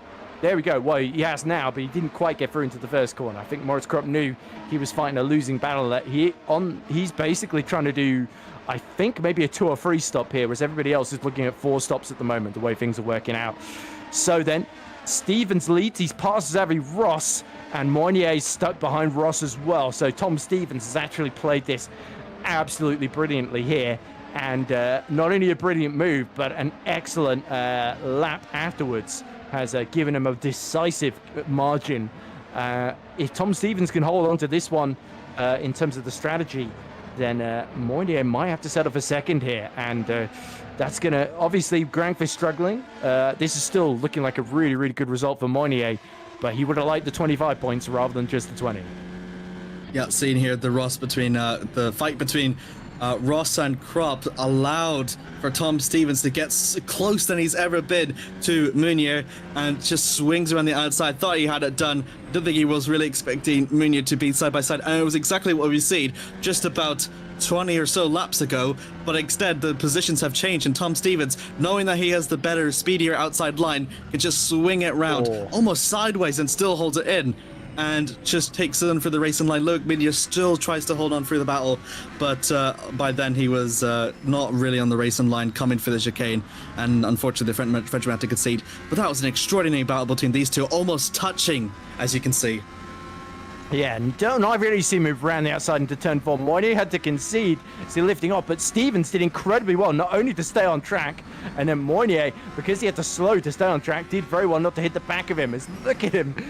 It was going to be ambitious to dive around the outside at the 5-6 chicane, and then Stevens came upon Xavi Ross at exactly the right time. Moinier came upon him at exactly the wrong time, and that's why the gap has ballooned out to, look at that, just over a second and a half there, 1.8 seconds between the two. Stevens also sets the fastest lap of the race for good measure now, and now Moinier's race is really about consolidating that second position. Lalu's going to be interesting strategically because he's continuing to run, well, I was going to say continue to run long. He's just coming to after 20 laps, I believe.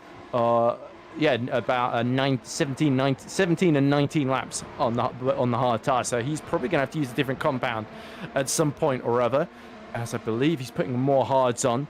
Definitely the tire of choice. So Lalu will get going behind his teammate Grankvist, who's going up the inside of Hygo Prüm at the first corner. Grankvist needs every point he can get here as he goes up into the top 13 then. So Grankvist can still get a top 10 finish out of this if he plays his cards right, but that drive-through has dropped him well and truly out of victory contention. He'll see Tom Stevens has made that move up front. He'll think, I should be right behind Loic Moinier, about to do the same right now, and instead, I've given myself a much harder job today.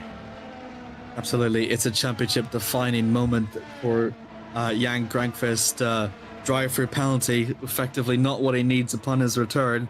But again, I think the best thing that the Finnish driver can do is just effectively get points, as you see with Mielnik catching up to Jarl Tyen. He's lost a position to Tyen. That's what's happened here. So actually, Jarl Tyen, after his collision with Chris Shepherd, has actually driven a very, very feisty race, hasn't he? Because remember, he pit a lap, I think, before Milnek, and here is the move. So we see it's actually, again, Xavi Ross. Milnek going up the inside, makes contact with Ross and spins Xavi Ross out, and that creates the opportunity for Tyen, who's very, very switched on, to dive up the inside. This time, Milnek decides not to cause a second incident in quick succession and decides to back out there. But bad luck for Xavi Ross, and indeed for Milnek. That's exactly what Maciej did not need. Dives in the inside. And was never going to be far enough alongside to make that one work, I'm afraid, Maciej. Yeah. Oh, God, that was so close. And Ruben Machado almost loses it, having to take avoiding action when Ross rejoined. I think that was still okay. But, yeah, Ross down the pecking order along with Milnek. So that means that HRT is effectively split in twain, and it's actually in THR's favor now that Munier and Bruno have to be wary about now. Yep. Oh no. Somebody's hit trouble. I think Ross and Machete may swap position. Machete dropping down to 10th position. He's off. He's off. There he is. Oh, there he is. Dear. He's done exactly what Mark Schluter has done. Too wide over the curbs, and he's bombed out over 11. And luckily kept his front wing.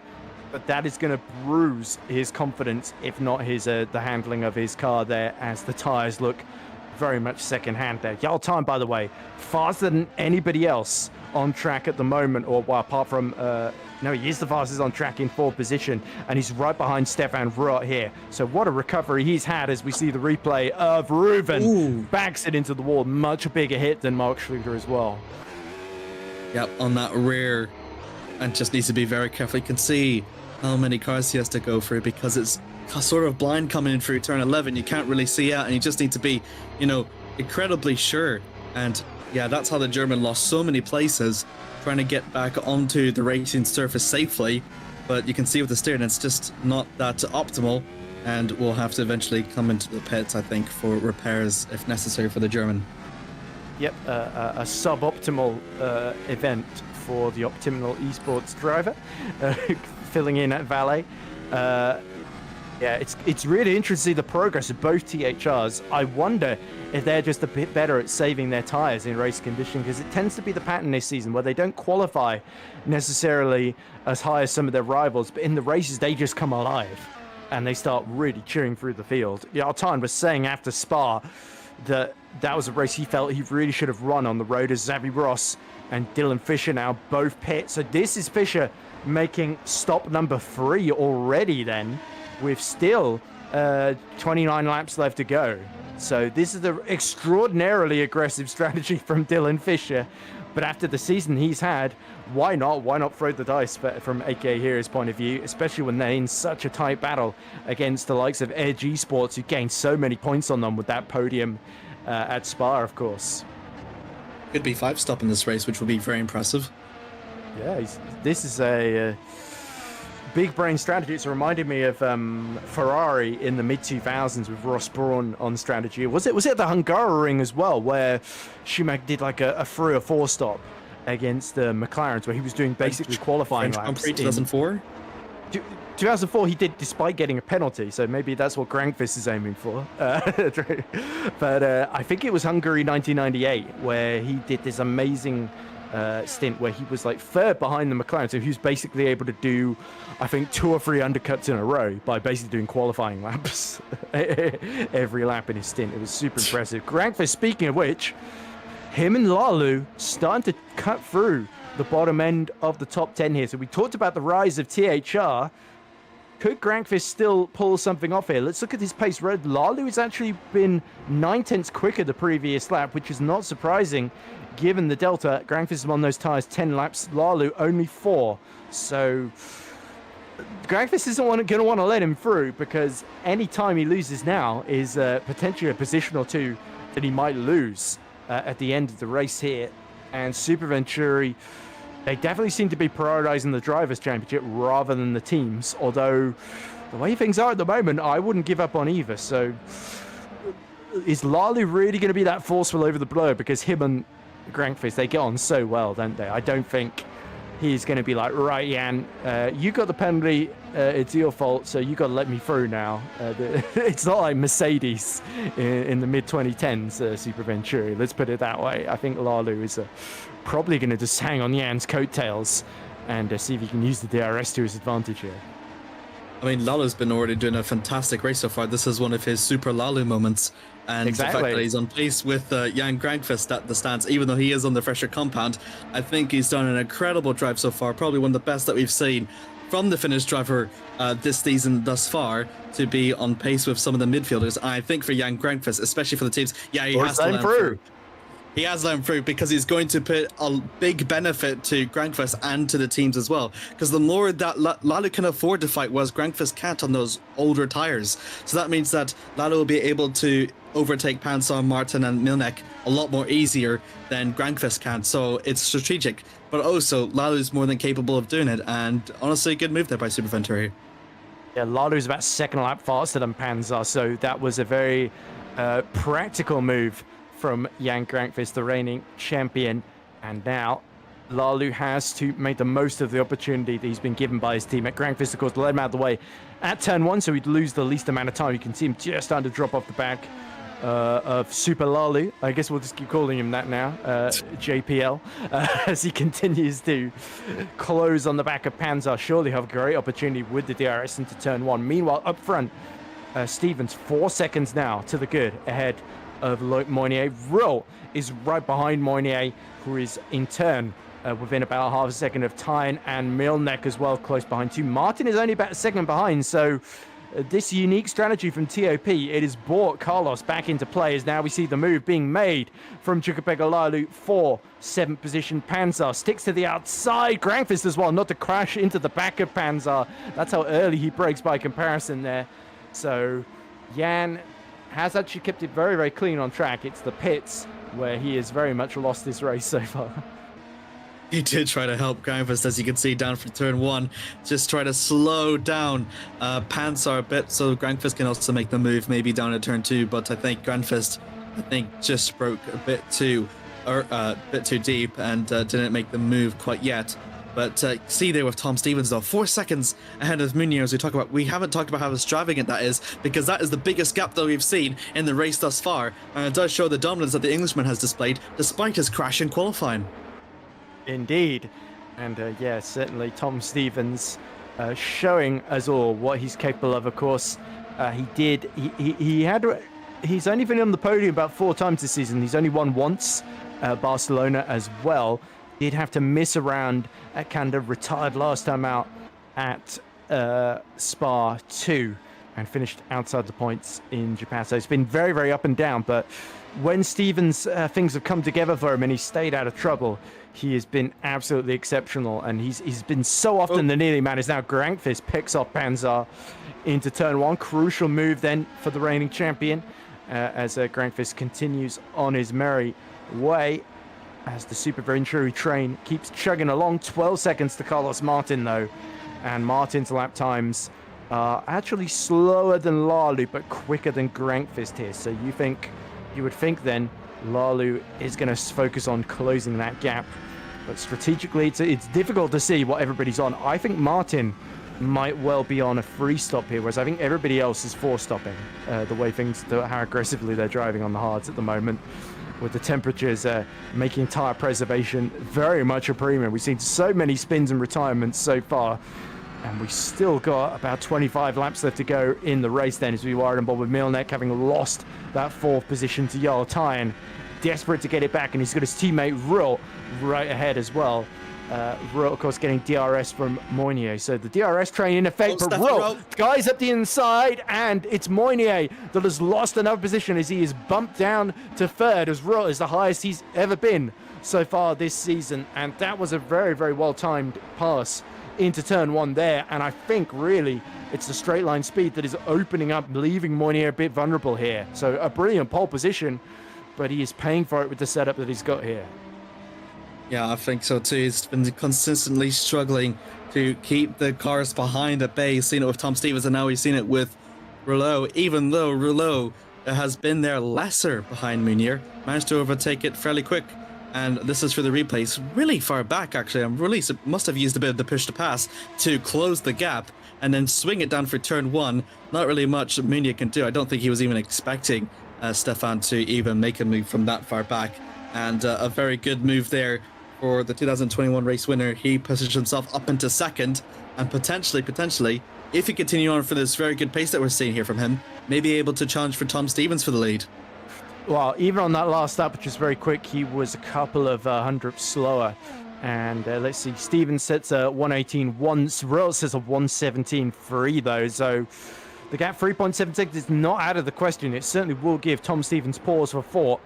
and Moinier. It's lucky for Moinier that Grangfist is about 16 seconds down the road, because otherwise this would be a lot more costly. The fact that he's hemorrhaging positions right now. Still ahead of Tyne, Milnek, and Martin, crucially. Martin here. This is the problem for Martin. He's got to sort of conserve tires, but now he'll be, rather than gaining, he'll be sort of held up by the train in front, rather than able to run his own pace here. So unless he can clear Milnek quickly, Martin is might be considering either changing strategy or conserving these tires to run a bit longer than he had otherwise planned. I think everyone in this trend will probably go for alternative strategies, but the big advantage for HRT is that they're the ones that can alternate between the two drivers and see which one pays off on top, because they're both effectively fighting for the same amount of points overall. So I think for Milnek and Ruel, thank you, Remco, that's their bigger advantage than THR, for instance. Even though that Tom Stevens is about comfortably ahead 4 seconds, it's a different sort of fight when Stevens is 4 seconds ahead and Tyne is fighting for second. Yeah, there we go. I think you and me have both gotten drivers' names wrong in this race, both of the HRTs. Milinek and Ruel, of course. But yeah, so no offense meant to either the Dutchman or his Polish teammate in fifth at the present moment. As you see now, Jarl Tyne senses opportunity knocking to get 2 THRs onto the podium here. And given the championship lead that they've got, this is turning into a very, very good day for THR so far. But for Spark, they're in a close battle for fourth with HRT. Moinier needs to just sort of hang in there and hope that he can keep Tyne and that train of cars at bay. He's fought as hard as he has. He's still done a pretty good race, I think, like Moinier, but it's looking like the top 2 streak that he's been consistently scoring since basically 3 races ago at Silverstone. That might come to an end the way things are running at the moment. As Tyne has a bit of a moment through 13, but then gets it back under control. So, bit of a stalemate at the moment. As as now Tyne, his tyres must have been done then, as he decides to dive into the pit. So once again, it's Tyne that is being aggressive on strategy, pitting a lap before a lot of his competitors. Yep, gonna see what the THR driver can do, as Munier with the DRS all over the back of Stefan. Hasn't quite close enough to make a move, but that's been the closest that the Frenchman's been, and is actually, Stefan has managed to climb a second between himself and Stevens, gap-wise. Oh, so Stevens being held up by traffic. He's just had to lap down Scott, that's why. Yeah, so he is. Through. So he has got through, so that's pretty good. And whenever you think for Ruel and Munier and Milnek behind, will they be able to catch up to them before their scheduled pit stops? Because I think Tom Stevens and Munier is going to pit next lap, I think. Well, they've got to, because Tyne is pit and come out in 10th with a 5-second gap to Moritz Kropp ahead. No, he's actually right behind Moritz. So potentially he might get a bit held up here, because Kropp and Frelick are fighting each other. So Kropp is going to get the DRS from Frelick in front of him. And, actually has a big moment and lets Jarl Tyne through out of that chicane. But he also lets Xavi Ross through unintentionally as well in the process there. So Fraser Tartan, both teams owned by Toby Davis, of course. Fraser Tartan deciding to assist THR there. That will not be popular in the chat. And it's outside THR and Fraser Tartan, of course. We'll say it's entirely justified. Stays out. Yeah, stays out and Stevens is in. So they're both on different strategies now. Munier is planning to stay out as long as he possibly can. I think must have seen from the traffic. And Jarl Tyne, with the DRS to his advantage, would surely be able to displace Simon Frelick before... Oh, God, it's going to be going 3 wide almost. But Jarl Tyne swings around the outside and manages to take 7th. Yep, so Simon Frelick is going to have 2 cars breezing past him, because here comes Stefan Ruhl, fresh out the pits, up the inside, and Frelick, the rear's starting to go away from him. He knows he's coming to the end of his stint too, and Xavi Ross, having unexpectedly been given the opportunity to pass Moritz Kropp, now fancies to run at Simon as well. So Simon, unfortunately, has been giving a tow, giving DRS to the cars behind. But yeah, crucially for Tyne, he would not have had that opportunity if he'd not been able to clear Moritz Kropp as quickly as he had there. So yeah, Jarl Tyne sets the fastest first sector of the race, and now he's right behind Tom Stevens here to the tune of 2.9 seconds. So THR They have jumped ahead of Stefan Ruhr, interestingly, in terms of Tyne is now ahead of Ruhr, having both stopped. Moynier now stops, and he's surely going to come out behind Ruhr at this rate. Milnek and Martin both extending their stints as much as they can, and we have to see where Munier will come out. There comes Grandfist. He's yet to do his stop, and Stevens has already done his stop, so he'll retake provisional lead as it stands. Oh, Grandfist has come in, and where will Munier come out? Yep, still behind. Oh, row 7th, and I thought that was Ross and Fleck. That was Frelek. That was almost disastrous, I thought, but no, it was relatively safe. There was no big incidents there as Javi just tries to look around the outside of Shimon. Frelek can't really do that, has to filter in behind, but has to worry about Krop. Oh no, bit of extension out from 3 from Javi, still tries to fend off from the German behind, and still holds on to 9th. That was really close. I thought they were almost going to come together in turn 1. My apologies for overreacting. Frelick has been out there 20 laps on the hard tyres. Ross has only done 10, so his laps are half as old, and therefore very fresh by comparison. Moritz Krop has sort of done 14 laps, so he's sort of in the middle and right behind them in terms of his strategy. But yeah, Ross is being badly held up here, needs to make it through as quickly as he can for the sake of Adonis's chances. But of course, Xavi Ross in these closing stages, remember, yet to finish in the points in his Super League career. Martin now pits from 2nd place, so that's going to drop him behind Moynier. Frelick comes in, finally releasing Xavi Ross as well then. So we are really getting into the closing stages here, and you have to say it's on at the moment for a THR 1-2. We thought HRT had sort of outsmarted everybody by getting Ruhr into 2nd position, but as it happens, it's looking like THR are on for a 1-2 here, because Milnek, I'm not sure he's going to be able to get these tyres to last much longer. He's done nearly 20 laps on his 2nd hard stint. Lalu is in similar position. He's done 14 laps on his hard stint. So I guess, in theory, Lalu might try and get it to the end, but he would be a sitting duck. Only 5.4 seconds to himself and Stevens. So unless the plan is for Lalu to back everybody into Grankvist, who's down in 14th, having made what could be his final stop of the race, it's looking like a Super Ventura in a bit of a hiding to nothing here.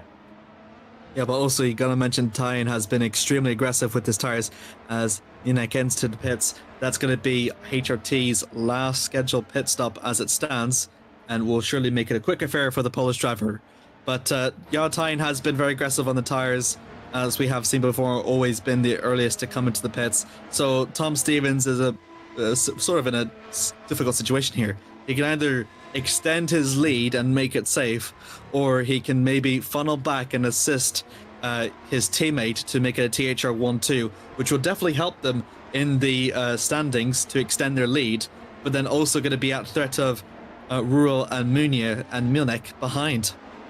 Yeah, crucially for Milnek, by the way, he has been able to overcut and stay ahead of Carlos Martin there, who was a big threat to him.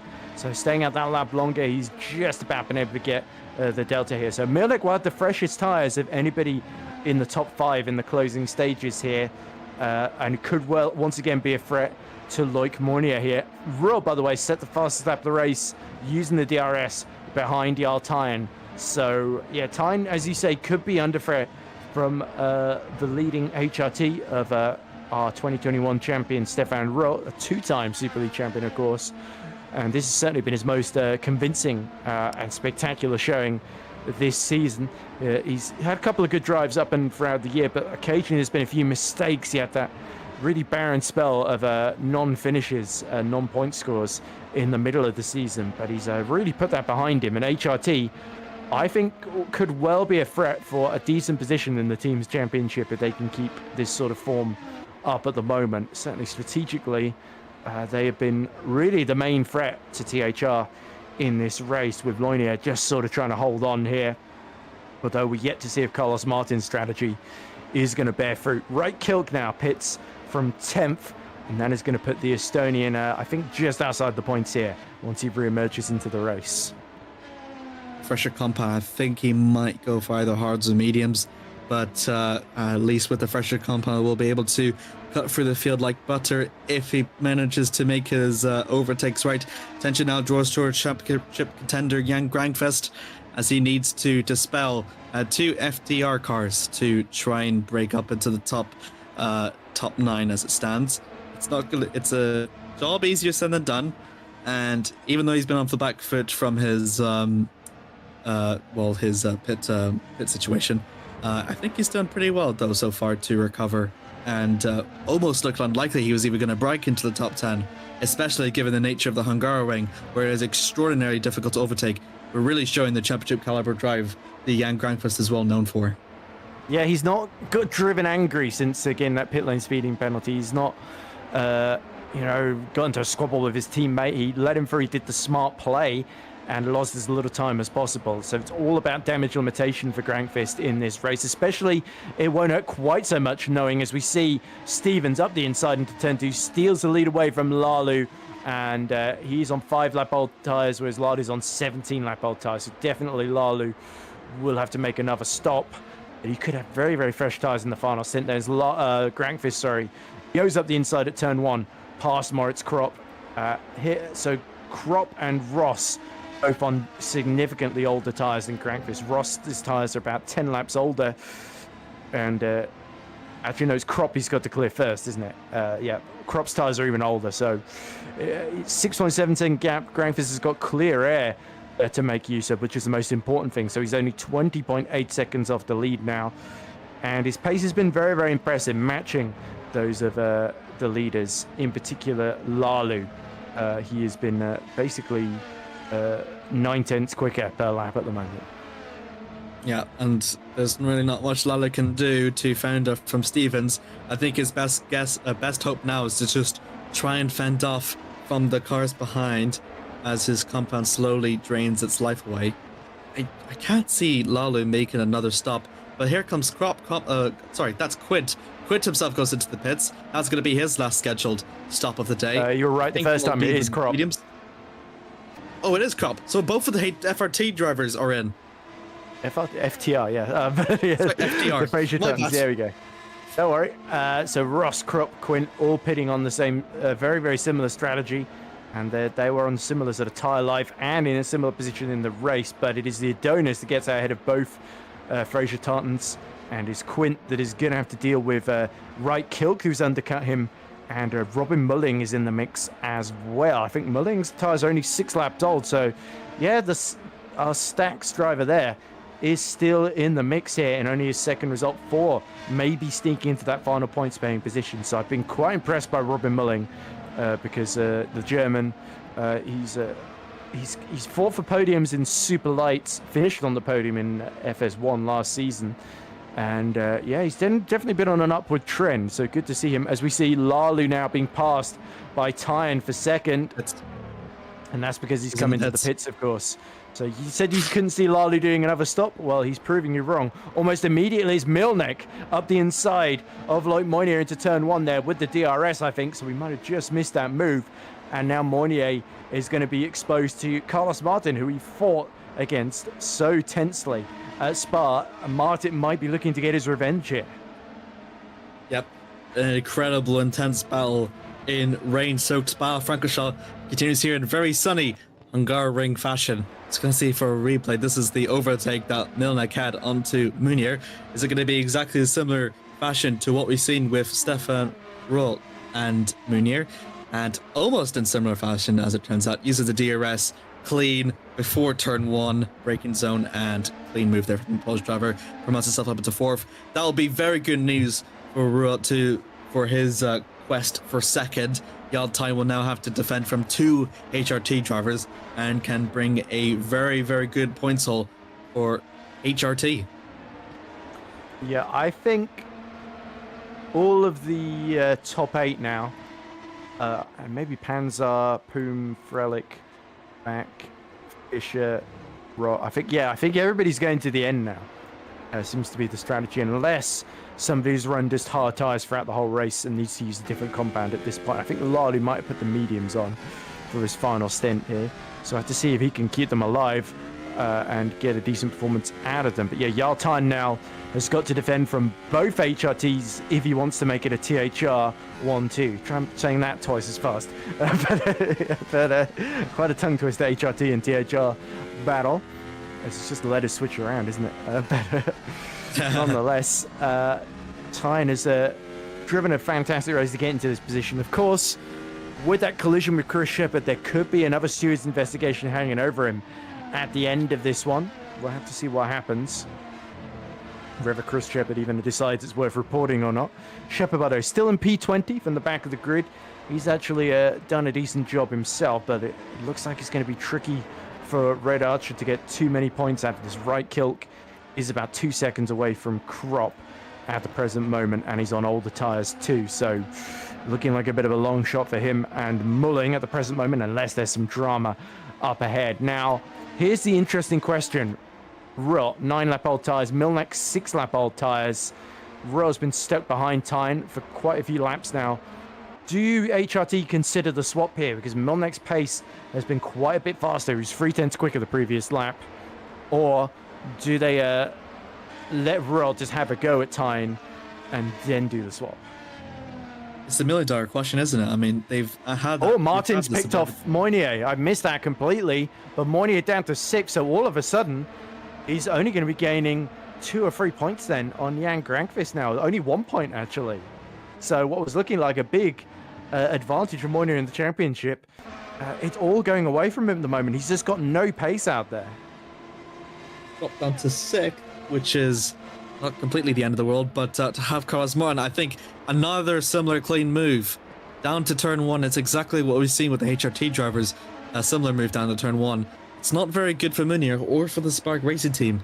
You've mentioned before it was the setup, but I wonder if it's just his tire management also not paying that big enough dividends, because he had to fend off from the lead for so long, having to defend from Tom Stevens, that he's starting to wear out now. Yeah, we talk about how important pole position is, but if the tires can't make the distance, 43. here comes Ruhl. He's got the inside on Yartan, side by side. They bang wheels into the first corner, almost pushing Yartan off track there, as there's just enough space for the Dutchman to get through. And now Milnek immediately buzzing on the rear. The Norwegian desperate to get Yartan off of that podium and make it a double podium for HRT here with 10 laps left to go. Tyne will have to fight. Surely Ruhl now is going to try and disappear into the distance before HRT could even think about ordering them to swap positions here. But yeah, Milnek with the fresher tyres, younger than both of these two drivers ahead of him. He is looking at a really strong position here, and Martin in a very, very similar boat now will be licking his lips in anticipation. These are the key laps to decide the fight for second position. Yeah, pushing for Tyne has not paid off, and Ruhl carefully and considered his moment, finally pounced, and Milnek almost followed suit down for turn 3, but Tyne just about backed off. But I think Tyne does know that his time on the podium place at the moment might come to a very dramatic end, as Milnek, on so much of a fresher compound, has been rapid throughout the entire race, may be looking to end it once and for all. Everyone will have the DRS, so it's not all the end for Tyne, as he still has that DRS too about defend himself from Milnek. But Milnek also needs to worry about Martin behind. If he doesn't like catch up to it or make an overtake sooner than later, he could end up losing 4th. And I don't think HRT wants to slip away from a double podium, so he does need to make the overtake sooner rather than later. But see with Munir, look how much he's struggling. And look at this down for the back. This is Shimon Felik around the outside through turn 1. This is against... Ooh, Robin Pansar, and makes the move. What a brilliant overtake by Shimon Felik to get up to 9th. Incredible move. It certainly has to take the risk to recover from the incident early in the race with Lalu, who's 7 seconds up the road from him now, as we see side by side between Krop and Fisher, and Dylan Fisher boldly goes round the outside, follows his teammate Igo Poom past Moritz Krop there. So Fisher on a very unconventional, so far it's a 4-stop strategy. A lot of his rivals have just done the free stop then, so he's the only one doing that extra stop at the moment. So his tyres, in theory, should be fresher than a lot of the drivers he's fighting with, but we'll have to see if he can make these moves and claw his way into the top 10 here. Certainly he's got a solid chance of doing so, but he's got quite a few tough competitors to clear. I'll tell you who's dropped out of DRS, Loic Moynier, and now he's being caught by now 6/10 a lap by Jan Grankvist, who is less than 12 seconds behind him, as you can see on stream at the moment. And of course, little threat from Lalu, who is also even faster behind. but maybe Lalu could also be a threat to Moynier in these closing stages as well if he can keep this pace up. Lalu on 4-lap old tyres, Grankvist on 10-lap old tyres, similar tyre, exactly the same tyre life as Loic Moynier then. So this is frustrating because effectively Grankvist has got, without that drive-through penalty, he would almost certainly be ahead of Loic Moynier right now. Yeah, absolutely. Gonna feel gutted for the Finnish driver, but at least he's going to be able to try and give it his all. There's still a chance he can catch him. 8 laps to go. Yep, that's true. That's 100% true. So, yeah, so Grankvist can do whatever he can now throughout the closing stages. He doesn't have much to lose now. Just give it his all in that Super Venturi, see what it can do, and let it rip, as I say. But AK here, I must say, the Mexican team has done very well, and they're, if it finishes the way it stands, they're looking for their best result since Indianapolis, when was the last time they had a double points finish. So very good for them, I must say. I think, didn't they both finish in the points in Spa last time out? Spa as well. Yeah. Spa as well, my bad. They're 23rd and 24th, I think, in the standings. They were 12th and 13th in that race. They were actually 13th and 14th. Their best of the season was Istanbul, where Hygo was 11th and Dylan Fisher was 13th then. But as I say, they're at the moment not far off doing a little bit better than that, as it's very, very close. Only less than 2 seconds to Ross, who is right behind Vac, Panzer, and then Simon Frelich at the head of that train yet again. But they have got Morris Krop bearing down like a very angry looking turquoise bee here. To use a very terrible metaphor that makes no sense. And he has got 6-lap old tyres, 3-lap fresher than Dylan Fisher right in front of him. So Fisher needs that DRS from Poom ahead of him. He's been aggressive, but having to do that extra stop has cost him track position. And rather than gaining it, he's now hoping Hygo catches the group in front quickly enough before Moritz Kropp can pick him off.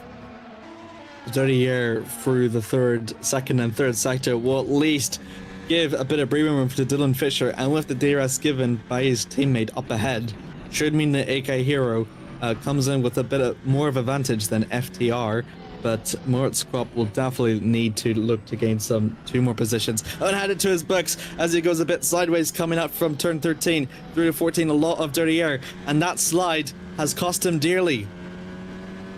It has certainly cost him a chance of getting close enough to challenge, unless he dumps his push to pass, which he's only got a limited amount to use throughout the race. Again, he closes under braking. The DRS still helping him here. But of course, you almost wonder if AK Hero is tempted to... Well, it's only 3-lap difference. My word. Again, Moritz is very, very confident under braking, isn't he?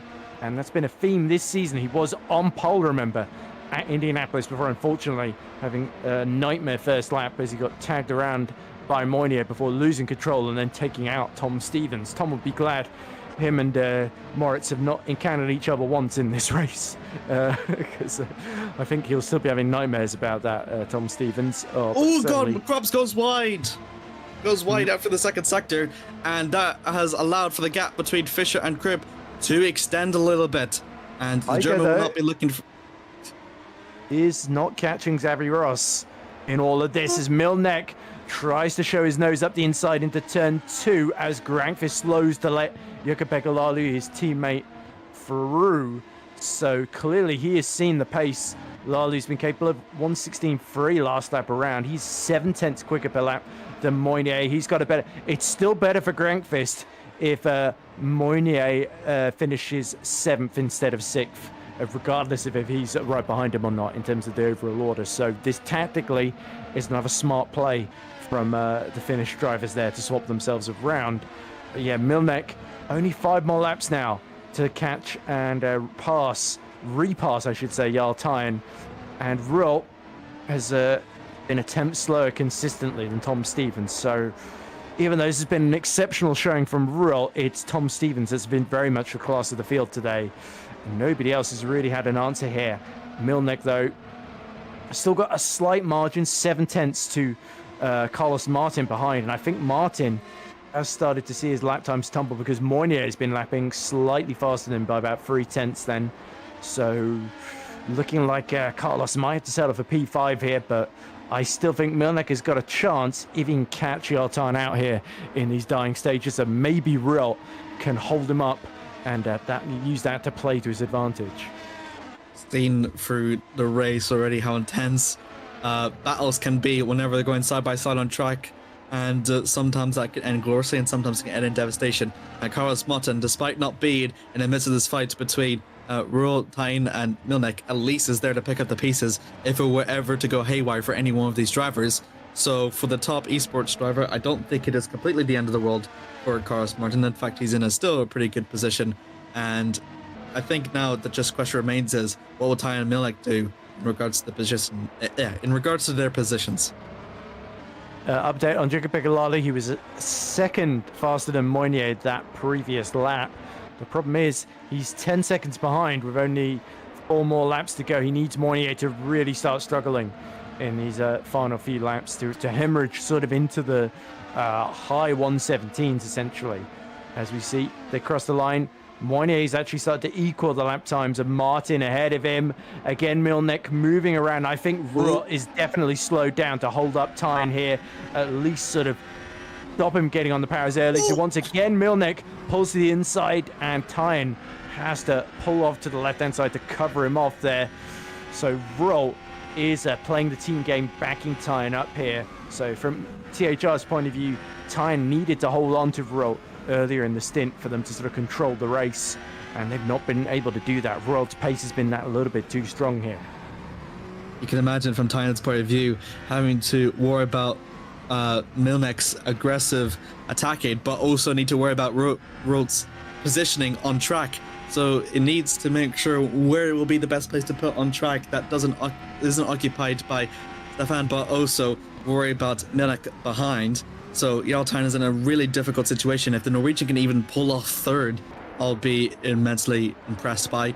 But the HRT driver is really giving him a run for his money to lose that podium position.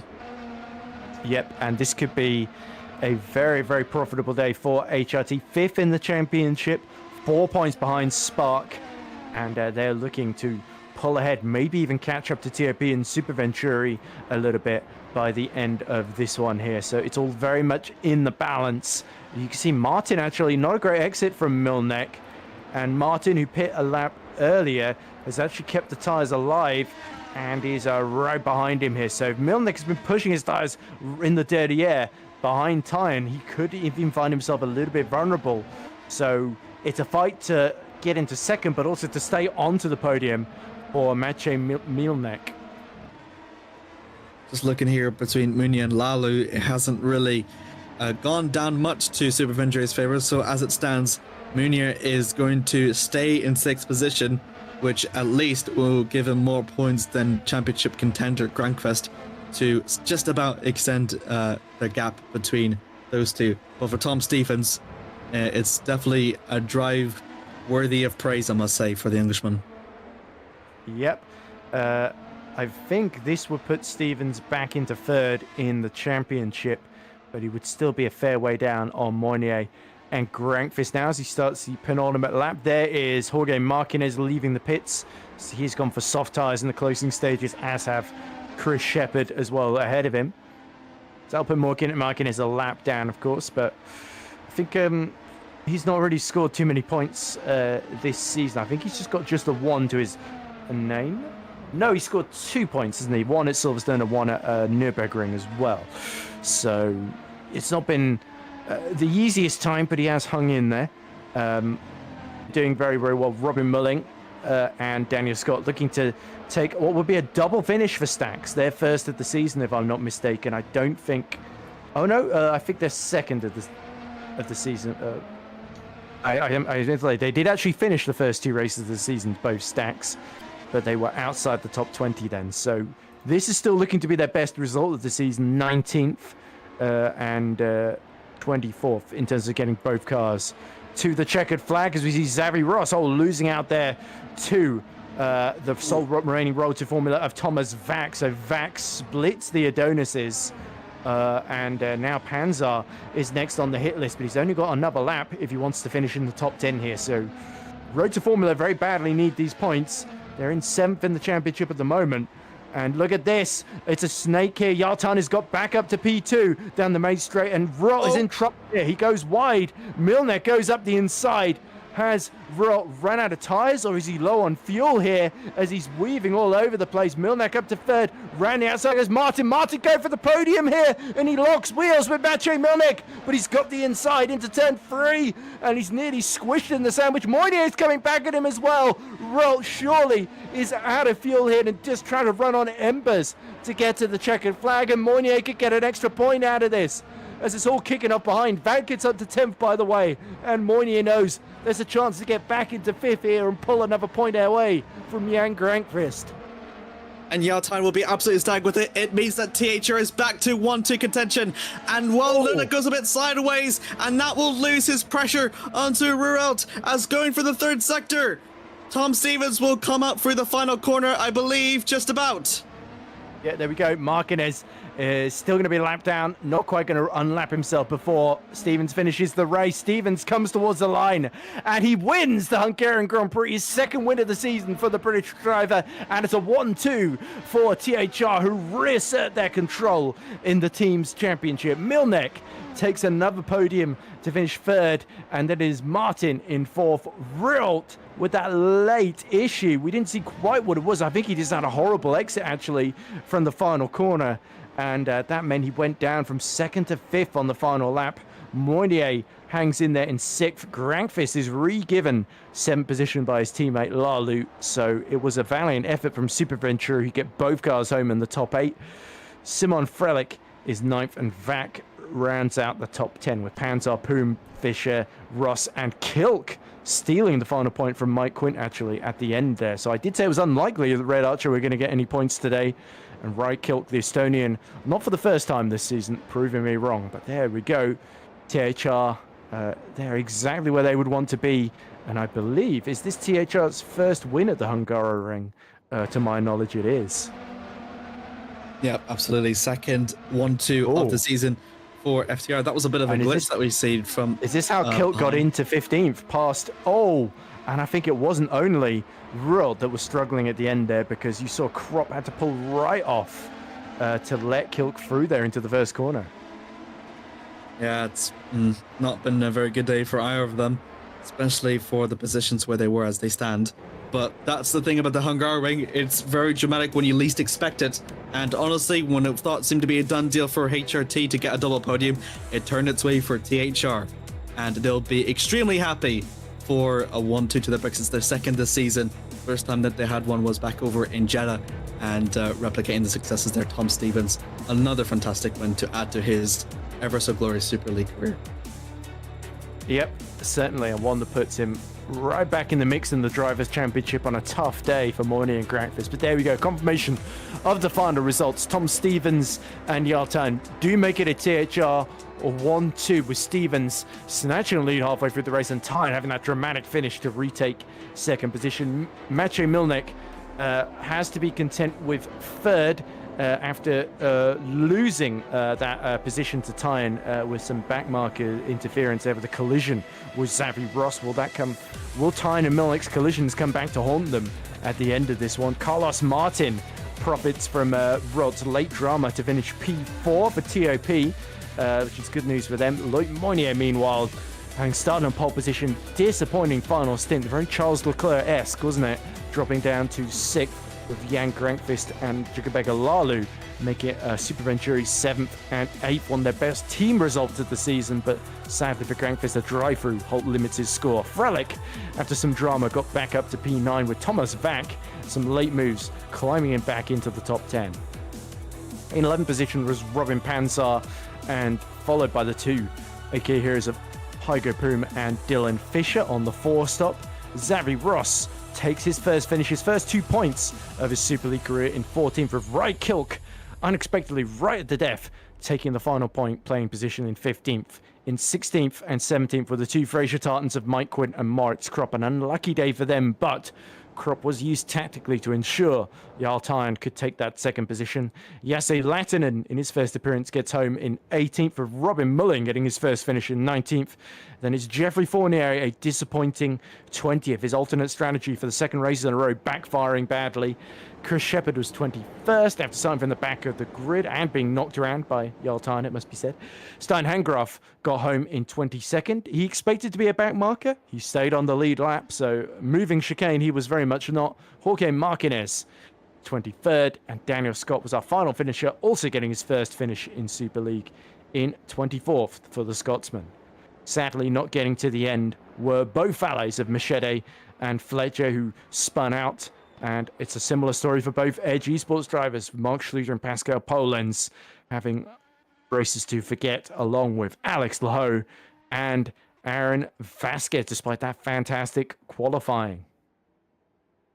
So then, that is all 30 drivers accounted for, Amir. So it's been great to have you for first Super League commentary of the season. Of course, Hungarian has got that reputation of being a bit of a dull, uneventful race, but we saw the pole sitter dramatically struggle down to sixth, and we saw the man who crashed out in qualifying for position win.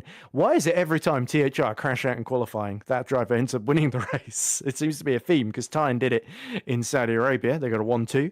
Stevens did it here in the Hungarian, and they got a 1-2. So long may it continue. Seems to be the most dramatic way to win.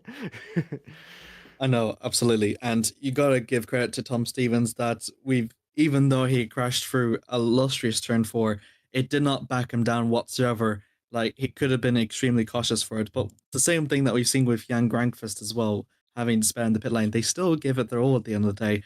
And ultimately, it's what made Tom Stevens a race winner here at the Hungarian.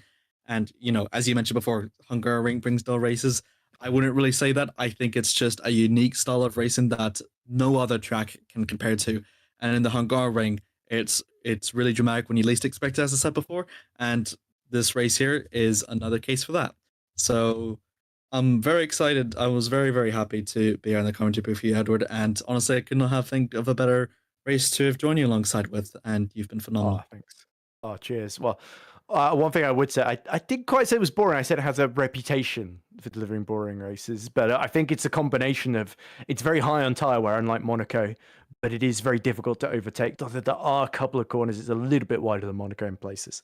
So, oops, right then, was holding that one in for all 70 laps. But anyway, let's transition to the interviews now, because the Super Venturi team has decided to grace us with their presence.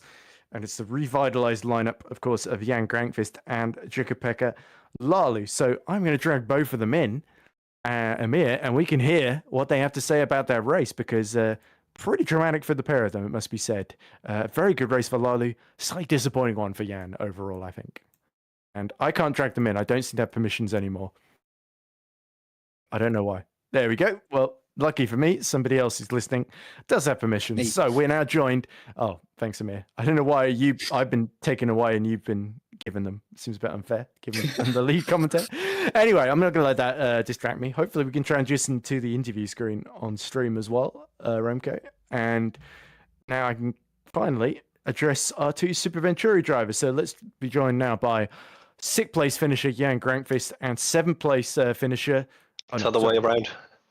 7th and 8th place finishers, sorry. Jan Grankvist and Jukka-Pekka Laulu. So let's talk to Jukka-Pekka first, actually, because obviously difficult season you had. You were coming off such a tough race in Spa, Jukka-Pekka. You qualify down in, I think it was 17th on the grid, wasn't it?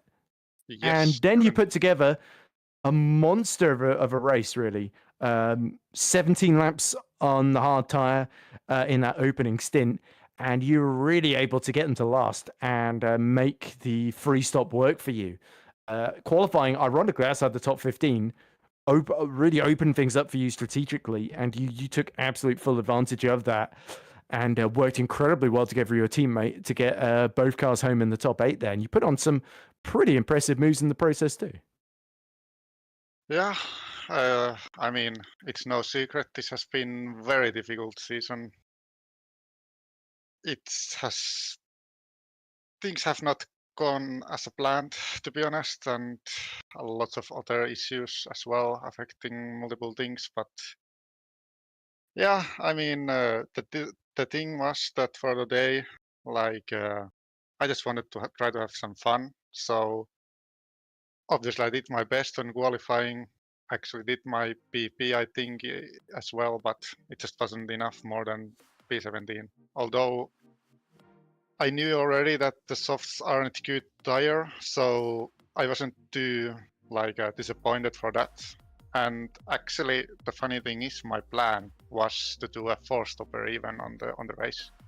The Dylan Fisher strategy. Yes, but the thing was that basically on the second stint, after I overtook Frelick and we had some contact, basically at that point I was quite low on my push to pass. So then when I started to get on my pit window, I looked the gaps and I saw there was if I would pit now for a four-stopper, then basically there would be a very close, a 5-6 cars even that I would need to overtake.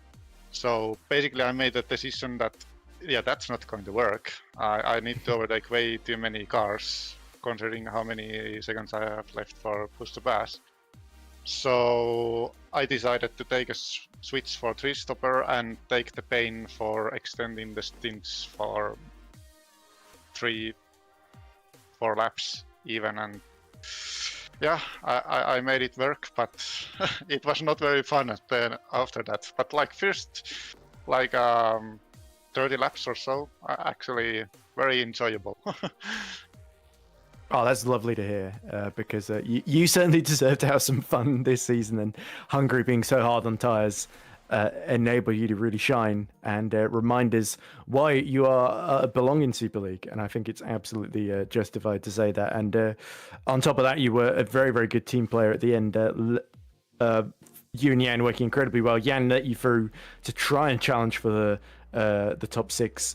And at the end, when you realised you weren't going to catch in time, you did let him back through to limit the damage in the Drivers' Championship, of course. Obviously, it's really a no-brainer decision, isn't it? So Yes. I think overall you can feel very, very justified with that race, Jakob. Definitely one of your best result, joint best result of the season, and I think definitely your best drive considering where you started.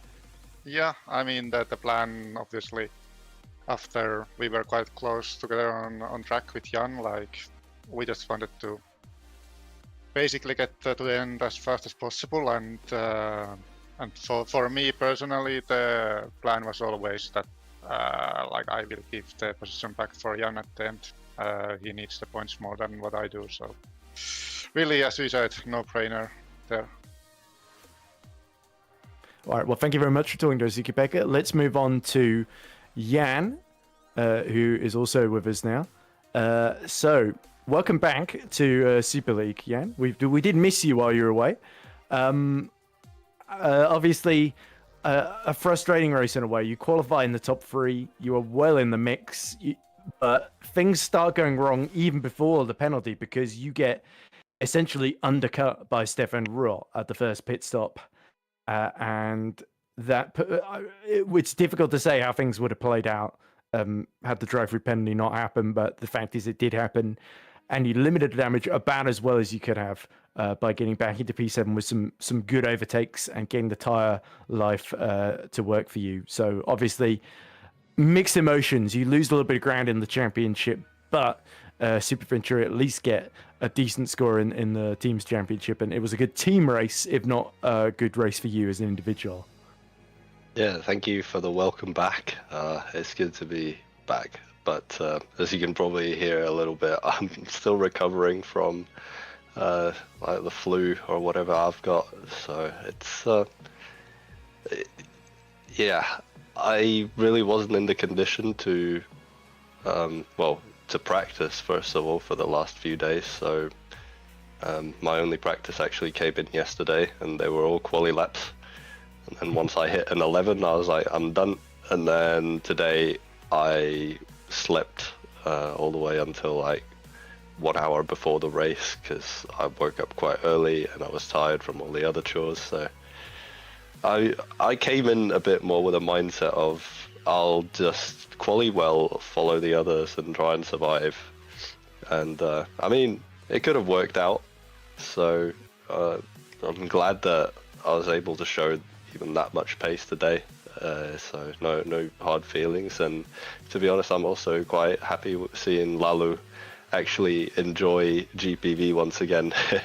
And for sure, it was a deserved P7 for him. Had it come down to not thinking about the championship. So obviously, I'm very thankful that he considers my championship. But yeah, for sure, I think he would have deserved the P7 much more than I did today. So yeah, and obviously seeing Loic drop from the lead down to sixth, there's always going to be a feeling of a missed opportunity in the Drivers' Championship. The gap, it's only gone from 23 points to 24, so it's a bit of a stalemate at the moment. Are you more concerned about catching Loic, or are you more concerned about seeing the strong performance from THR today? Because I believe Tom Stevens is your next closest challenger, only 11 points behind now. Yeah, it's an interesting one. Loic, I think. Oh, I don't know what happened in the race, but watch your back. It's a good one. All right. Yeah, so both the form of Loic and the THRs. There's also Mache, who's out there. Shimon's always been up there with the points, but his race today doesn't look like it went too well for him. So there's a lot to play for, but I'm certain whoever wins the championship will fully deserve it this season. Like the level that I'm having to face right now is really keeping me grounded and honest. Like it's not as if I can just decide to hop on and dominate the field. Now it's more like if I really want to have a chance, even just think of a chance for a win, I'll have to actually put down some practice. So it's at the same time it's frustrating, but it's also very rewarding once you actually do score well this season. So yeah, I'm thankful for all my rivals this season. Everyone's been very kind to me, and it's nice to see some actual good racing up there. Yeah, well, it's brilliant to have you back, and obviously well done for powering through it despite not feeling 100%. So obviously let's hope in 2 weeks' time that you are in better condition for Monza, and that we see you fighting once more to try and catch back up to Loic Mounier and take that second championship in a row, Jan, because obviously it makes things so much more exciting in terms of commentary, in terms of the championship, to have you here, even though we did have a great race at Spa where Loic did win. But yeah, it makes things so much less predictable when you're around, even when you're not 100%. So thanks for talking to us, and best of luck Super Venturi for Monza and the rest of the season.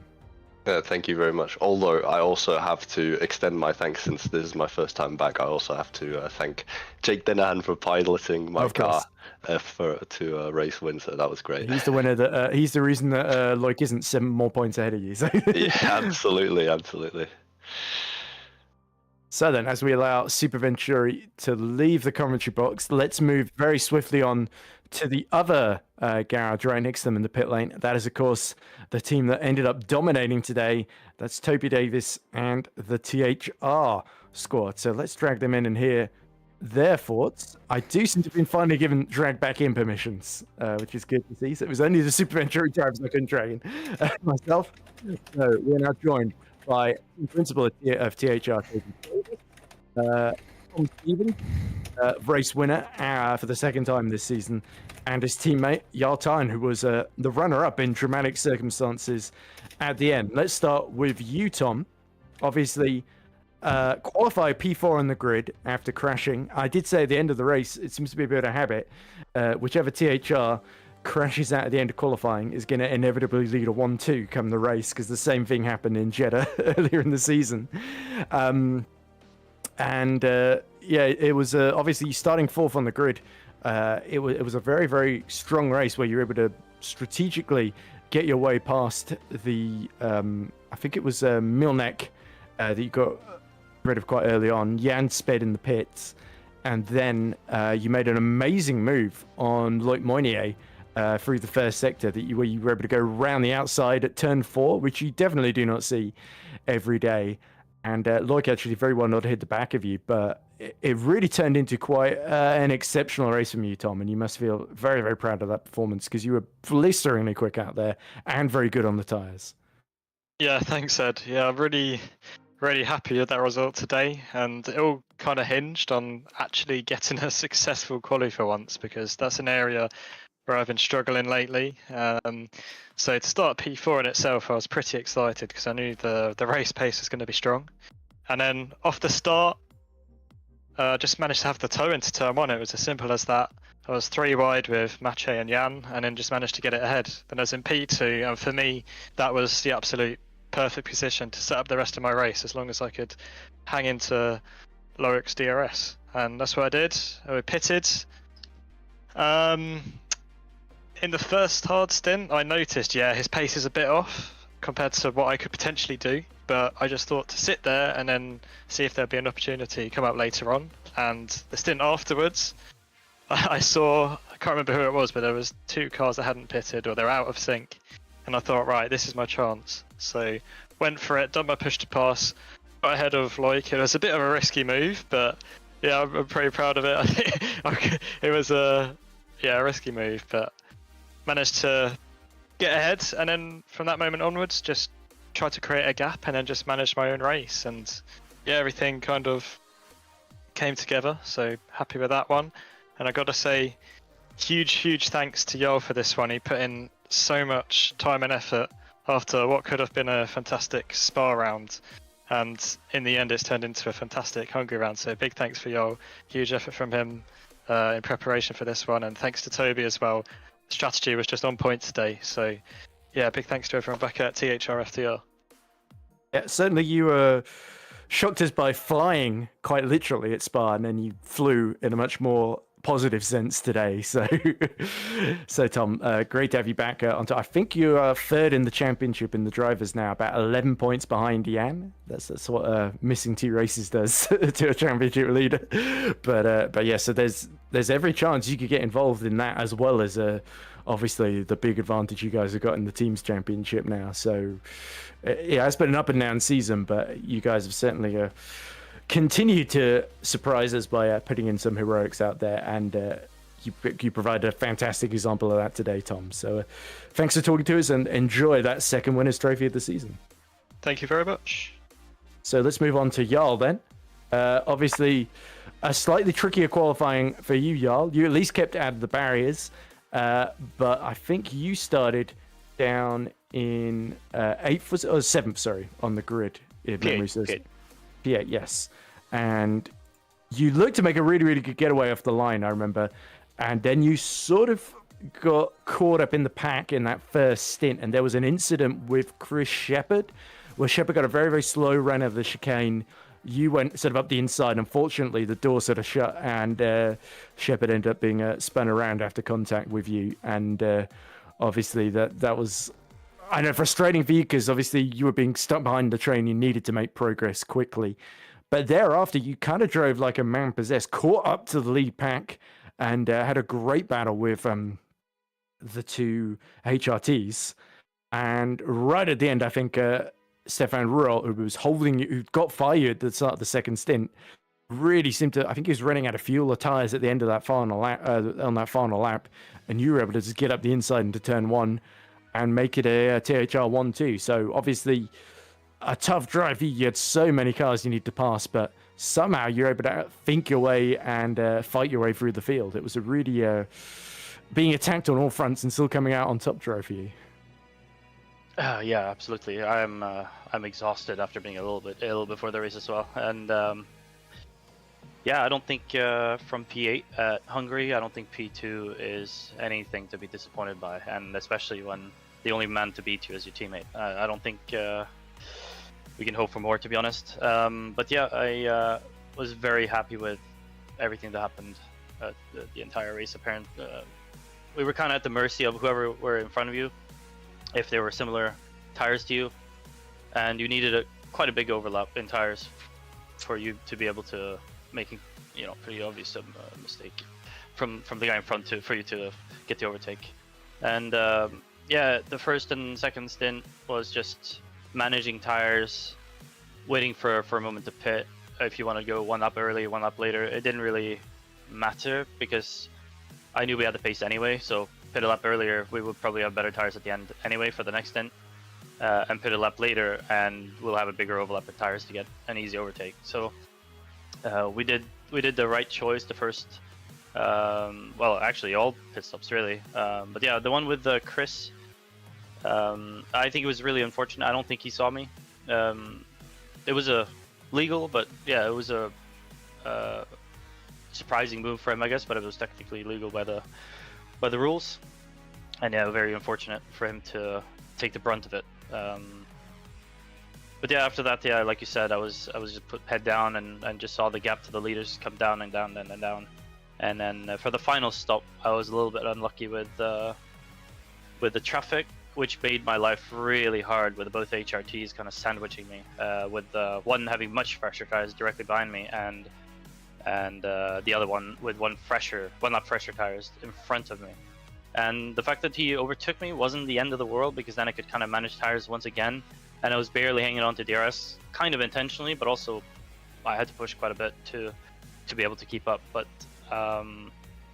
what I was essentially doing is saving all the tires I can do and all the P2P that I can do to get that little final push on the final lap. And I noticed he was starting to struggle with tires just on that final lap. Yeah, the gap was like 5/10 or whatever, which would have easily got me by. But additionally to that, he made a mistake in the final corner, which made it just very easy. I could just drive by, and then yeah, easy P2 from then on. Yeah, and I believe with that result, you're in P5 in the championship, equal with Simon Frelick on 116 points, and about 7 points behind Tom, if I'm not mistaken, on 123. So yeah, still all to play for, and teams championship looking very good. So another really strong performance, Jarl. Your first second place of the season, and the last one too. You were the one in front, so I guess next time there's a THR 1-2, it'll be your turn again. So the way these things seem to be working out. So best of luck for Monza, where you tend to do quite ominously well. So you do have a good record there, and that is coming up next. So you must be feeling confident. Yes, I'm gonna make Maggio very disappointed taking his Italian win from him. He said he was gonna be very mad if I took it. But yeah, motivation for Monza again, obviously, with a 1-2 from here. But yeah, Monza once again, we will push equally hard. Oh, that's what we love to hear. So congratulations, Jarl, on your 4th podium of the season. Just want to make sure I got that right. And always a pleasure to talk to you. As we now shift over to Toby Davies, the head honcho, the big cheese, the team boss. Hello, Toby. You obviously come to talk to us because things have gone very well today, and it looked like when Lloyd got on pole that it was going to be a little bit more of a struggle, but in the end, a brilliant performance from both Tom and Jarl today allowed you to really get control of the pack, and the main threat was those HRTs. That final stint with Jarl must have been quite nerve-wracking for you, seeing him stuck behind Ruralt and with Milnek all over the back of him with the fresher tires. Yeah, it was a tricky one to engineer, because what we've been doing this season, a lot of the work that's been going on, especially from Jarl, has been to make a really good race setup, something that will give us tyre longevity and the ability to race deep into the race, because you don't get any points for qualifying. So it wasn't exactly a surprise that Loic took pole by the distance he did. He's been doing that quite a lot this season. It was just about whether we could convert our race pace into what we knew it could be here. We did this with not the best upgraded car, and honestly, it's a huge thank you to Jarl for all the time and effort he's put in, not just here but all season, and of course Tom and the other guys at FTR and so on who have been helping with that process. But it's really been Jarl who's been driving us forwards ever since he joined the team, and that's the second 1-2 of the season, and I'm so proud of the team. It's been a tricky period the last week or so, just generally. and we've done really, really well today, and kudos to those guys for putting the pace out there. I think we made all the right strategy calls today as well. Tom was on a very defined 10, 20, 20, 20 3-stop strategy, which he stuck to. But with Jarl, we had to be a bit more flexible with the traffic, and he chose to go long in the first stint, and that gave us the option to undercut in the later stages of the race, as he was able to catch up to the leaders, and that's really what happened. So it was a really, really good team effort, and it's a good result, isn't it? 1-2. No, it's not bad, is it? And the even better is, in the teams championship, you've extended the gap to 42 points, I believe, going into the final 5 races of the season. So that is cause for confidence, the way things are going at the moment. Yeah, we'll see what happens the rest of the season. We take each race as it comes, of course. 4-week break now. I think we all deserve a little bit of one. We've got some stuff to sort out behind the scenes for in a variety of ways, but it's all going to be positive stuff come the end of the season, and hopefully we can end the season as teams champions again. I think Loic probably has too much for us at this stage for the drivers, but from the perspective of overall results, THR are always the main goal is the team's championship, and 1-2 today massively helps that. I just want to say well done to the HRT guys today. They were very, very close to pulling off.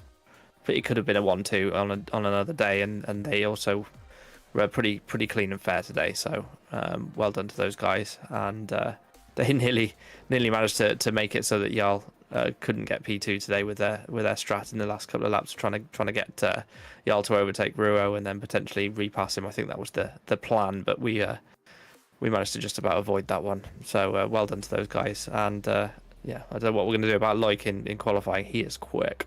But yeah, Amir did this too. Who's this Ruo you keep talking about? I keep calling him Rolt, but I speak of him in the French way, I suppose. Okay, right. Well, we'll see what the French speakers have to say about that when we interview them. But anyway, always a pleasure to talk to you, Toby. Ask them. I guarantee it's Ruo. Guaranteed. Okay. Well, I'm going to keep saying what I'm saying. Right, but thank you very much for talking to us, Toby. You're welcome. I guess enjoy FS2 next, well, not next week, but in a couple of weeks' time. Yeah. Thankfully, I have a few weeks off from that. Yeah. We got a podcast coming with my GPV manager hat on, media manager hat on. We've got a podcast coming soon that I need to organise, so that should be fun. Okay, well, be sure to hit me up. Amir's seen a race now; he can come on. All of them. I've seen all of them. Yeah, well, Yeah. And if you haven't seen all of them, just watch the highlights, because that tends to cover most important bits. But anyway, congratulations once more to THR. Thank you very much. And Thank you. You can enjoy that big, hefty Constructors Trophy for the 3rd time this season, Toby. Thank you very much. So then, speaking of HRT, we got one of their drivers waiting. It's the final man on the podium, Maciej Milnek. It would be remiss.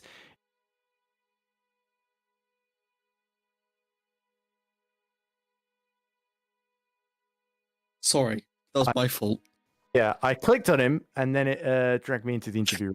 So that's No, what I dragged you into it. That was my fault. My apologies. Why did you do that? I looked at the comment box and this is how you repay me, Amir. Thank you very much. No, you put about Davis, and I was trying to go for Stewards, but I accidentally went to you, and I accidentally dragged you. How about we just don't do anything? Let's make the interview room a place of silent reflection, please, Amir. Thank you. Don't touch anything, don't say anything, don't think anything. Thank you. Right.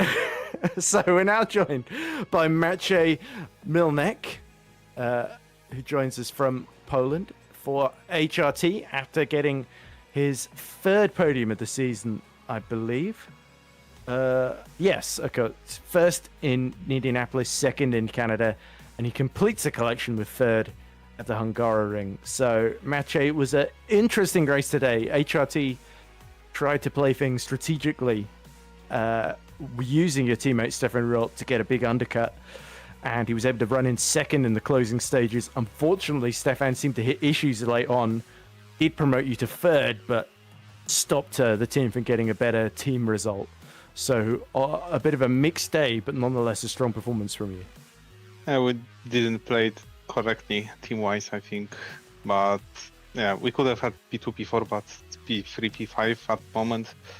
I might get a pen because I had an incident with Xavi Ross and I spun him, so I might be getting even lower position. Yeah. So not ideal, but racing itself was okay in terms of pace, in terms of strategy. It's just, I don't know.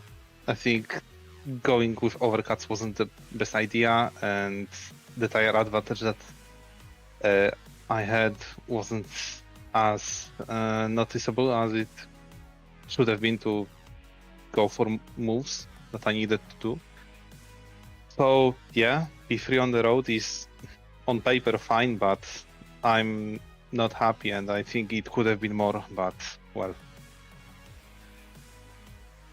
You did have some good luck in the race because, of course, you were able to... Jan Krankvist got a penalty for speeding in the pit lane, so that took some of the pressure off from behind. But, of course, as you say, but we have to consider there's been a couple of very tough races. Spa was very tough for you with the spin early on, and then Nürburgring, you were P7 as well. So to get back on the podium, that is still a valuable result for HRT, and I believe it puts the team into 4th position. So you're now 10 points ahead of, 13 points ahead of Spark going into the final 5 races of the season. So there's certainly a cause for optimism. Obviously, there was strategically maybe trying, like you say, going for the overcut and trying to have fresher tires than Jarl was maybe not the right way to go in retrospect, but you still made the best of the strategy you were on. Yeah, true. I tried my best, and we got what we got. And in terms of battles in World Championships, yeah, it's pretty close on constructor standings. In driver standings, maybe not as close to Loic, but I can encourage you and everyone who's listening that I will try my best to bring best results I can in the remaining rounds, and we'll see what happens in the both standings. Yeah, you're only 5 points away from Tom Stevens, who's in 3rd now. And Tom, so you're about 40 points off of Loic at the moment. But yeah, still quite a lot. I think there's at least 125 left up for grabs maximum. So from the final 5 races. So yeah, there's every chance that there could be more podiums, certainly in the offing then. So Match 8, thanks for talking to us. Well done the 3rd place, and best of luck for Monza in 4 weeks' time. Thank you. So then, I think we might have time for one more. Shall we go for Carlos Martin from TOP, who of course was 5th today? He might have some interesting things to say about today's race. Yeah. So, Carlos Martin joins us now. Oh, Oh, sorry, did we catch you unprepared, Carlos? My computer freezed when you moved me here. I was like, whoa. Okay, I heard the R factor get ready for the race sound. I thought, was there going to be another race now? I was doing that on the wait for here interview, and you just moved me. So, yeah. Sorry, we're kind of short for time, so I thought I'd just drag you in. But interesting one for you today, Carlos. Obviously, I know Spa was a bit disappointing, but P4 today, ahead of Stefan Ruralt. And I think you qualified, where was it on the grid? P6. P6, yeah. Yeah, just behind Vasquez. Of course, you surprised in qualifying. Then made a terrible start, which allowed you to go quite quickly up into the top 5. And it looked like early on like you and Simon were working together very well. And then Simon, I think, got into issues with Lalu, who had a big incident with him that cost him a bit of time. And you were doing a slightly different strategy to everybody else. Pit after 13 laps on the soft, and then you did 19, 19, 18 all on the hard tyre. So you're able to get some pretty decent life out of the hard tyre. And you caught up to that leading group, but you were at the back of the train. And it was really only Ruralt, I think, running out of fuel in the closing lap or so that allowed you to really strike and take advantage. So a good day for TOP, but there was a sense that you sort of had more pace than you could really use at certain points in the race. Yeah. By looking at the things we did in practice, I think we had winning pace. The issue was I did a big mistake in qualifying, and that took me out of contention to start P2. I think Loic's lap was completely out of my reach, even though I could have tied for it, but it's not like really realistic to me to pull such a, like, it's one on 100 attempts. So yeah, I think P2 was where I should started. If I just closed the lap, no, I just crashed turn 5. I was improving so much sector 1. But starting P6, I knew Aaron maybe would not do the greatest of starts because you need experience and you need to know how to do it. And I didn't want to be behind him. It was seeing him being very aggressive in the warm-up with the tires, and I didn't want him to open a gap. And then I was very surprised when everyone pitted lap 10. I didn't really know why, and we understood later that they were reacting to Pansar and Meshede pitting so early, and that was what prevented us to get a better result tonight. We had pace for winning, we just didn't execute well from my side. And strategy-wise, at the end, when everybody went to pit lap 10, I think pitting lap 11 would have been, I don't know, I'm not sure if better, but better to pit lap 13 than 12, that's for sure. So then, obviously, very good day for what are now your main title rivals, THR, in the Teams Championship. They're 42 points ahead of you, but you've pulled 5 points ahead of Superventure, even on a very, very good day for Superventure. So that 4th place you got today has made a big, big difference. What's the mentality? Are you looking to defend that 2nd position, or do you think THR are catchable if you and Simon can maybe steal a couple of wins here and there? No, they're definitely catchable. Today I used in the program, the last dead engine that I had to use. Like in my program was today using a semi-used engine. But I changed my mind because I was traveling and I didn't have much time for practice. Yesterday I did 230 laps completed of practice. I was just when I went bowling yesterday. Yeah, so I wasn't expecting really much from it, and to get P4 with such a low engine and having 2 new engines remaining, that one for sure will go to Monza. We will see where the other one goes. I think we need to play it strategically. It will for sure not go to Singapore, I'll tell you now. It will not go to Singapore, but we will see. I think we are not ruled out, of course not. We are aiming to develop until the very end of the season, and let's see if everyone can keep up the pace on the car development, and maybe the pace we lack we can compensate with car development. Well, keep the top 4 finishes on the road coming, Carlos, because they are certainly entertaining us and giving us lots to talk about. So congrats on another strong team result, and best of luck for Monza and for your quest in the Teams Championship, because it's very much wide open at the present moment. Yeah, thank you guys. It's been 3 P4s in a row. Let's hope the next one is not a P4. Well, I mean, Spa was technically bumped down to P5, but we won't mention that. Yeah, and that might. I think by now change. Tom's forgotten about it. If I hadn't mentioned the interview, Tom would have forgotten. So. No, with Tom and I, we spoke and we are cool about it. I said it in the interview. I felt bad for him because he's a wonderful persona, and I like to call him a friend as well. So he felt bad that in that 1 year span it was me twice that killed him. So yeah. Well, anyway, thanks for talking to us, Carlos, and I'm sure we're going to be in for an exciting final 5 races of the season with you at the heart of the action as ever. Thanks to all of you for the broadcast, and Remco for the cameras. You do top job, both of you. Well, 3 of you. So I'm gonna watch now the stream. Okay. I'm just thinking we might just have time to squeeze in a quick interview with Loic, because we've sort of been neglecting him, our pole sitter. So I'm going to drag him in very quickly, and hopefully we can have like a 30-second interview with Loic and hear what he has to say. Oh. And now we're joined by Spark Racing's very own Loic Moynier. So, Loic, it started off very, very well. Another brilliant pole position, your third of the season to get even with Maggio.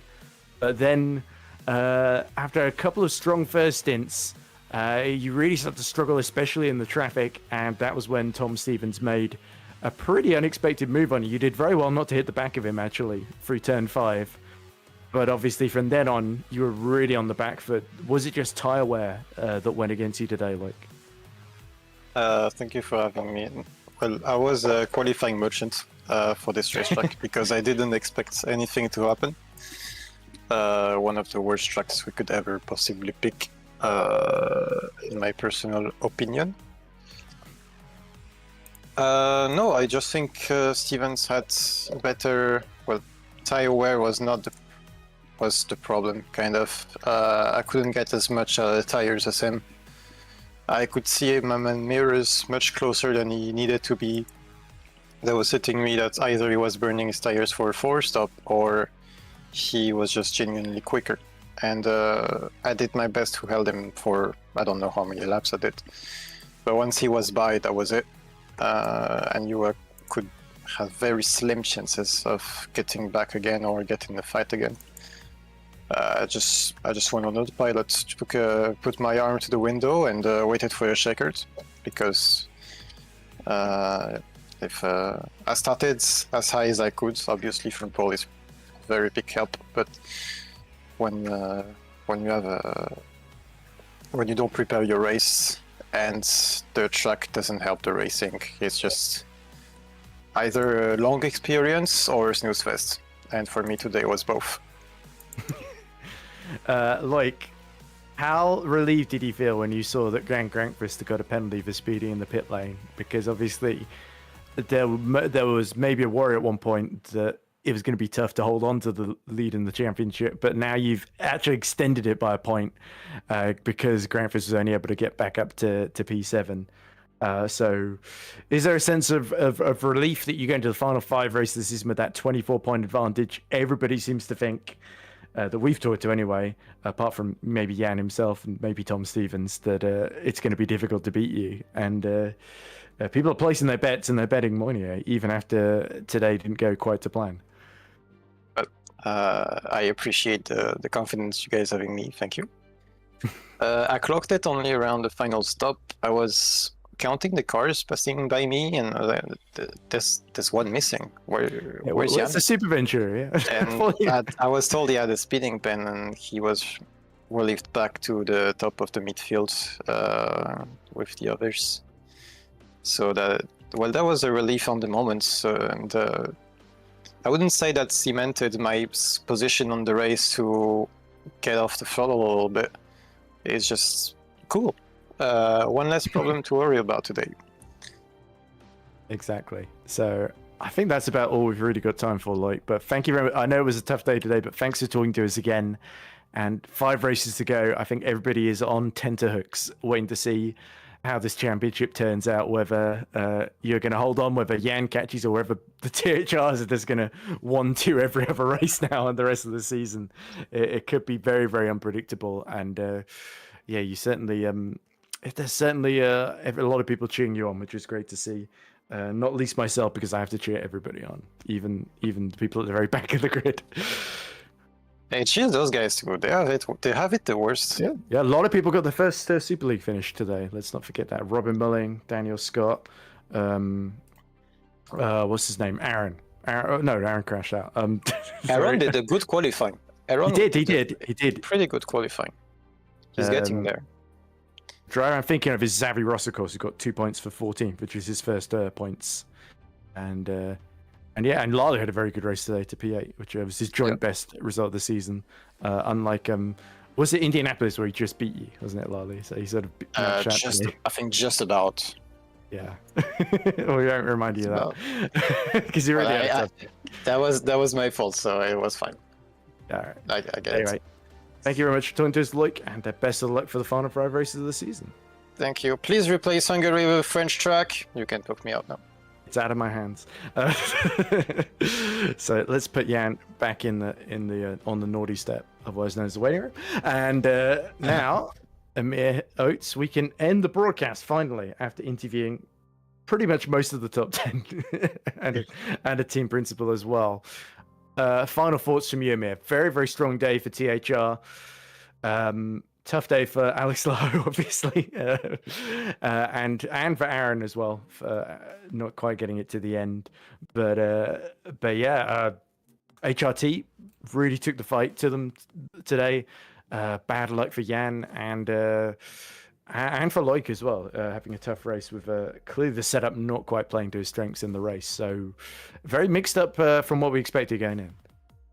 Absolutely. I mean, we thought before, like, Loic was strong coming into this after the spring break, that he was going to effectively walk through, especially with Jan Grankvist being absent. But Jan Grankvist returned. We thought that he was going to be slow from the get-go, but he managed to pull through and get to the top 3. Yes, albeit with the drive-through penalty, it sort of halted his championship pursuit from when he missed the 2 days.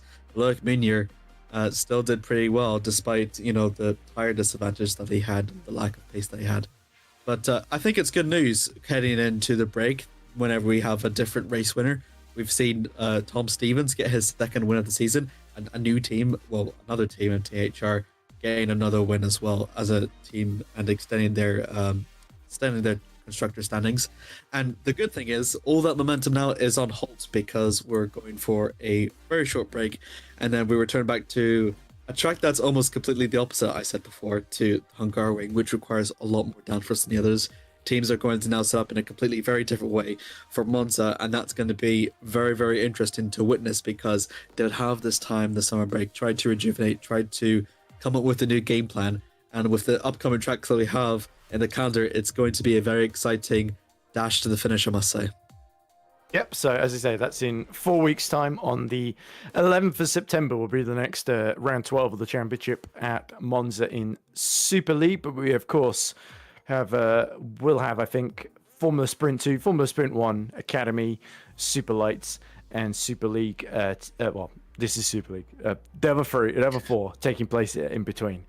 So you will be entertained slightly before then. So it's really only kind of a 3-week break, essentially. But yeah, nonetheless, congrats again to THR and Tom Stevens on another fantastic win. And the gap at the very top of the championship extending out by a single point, but the margins are very, very, very narrow as Mournier, Grankvist and Stevens contest the rest of the championship. 5 races to go. We wait eagerly to see who is going to come out on top. I've been Edward Hunter, joined by Amir Oates and Remco Zeeuw on broadcast direction. Thank you very much for watching the Hungarian Grand Prix. That's round 11 in the books. Join us in 4 weeks' time. Bye for now.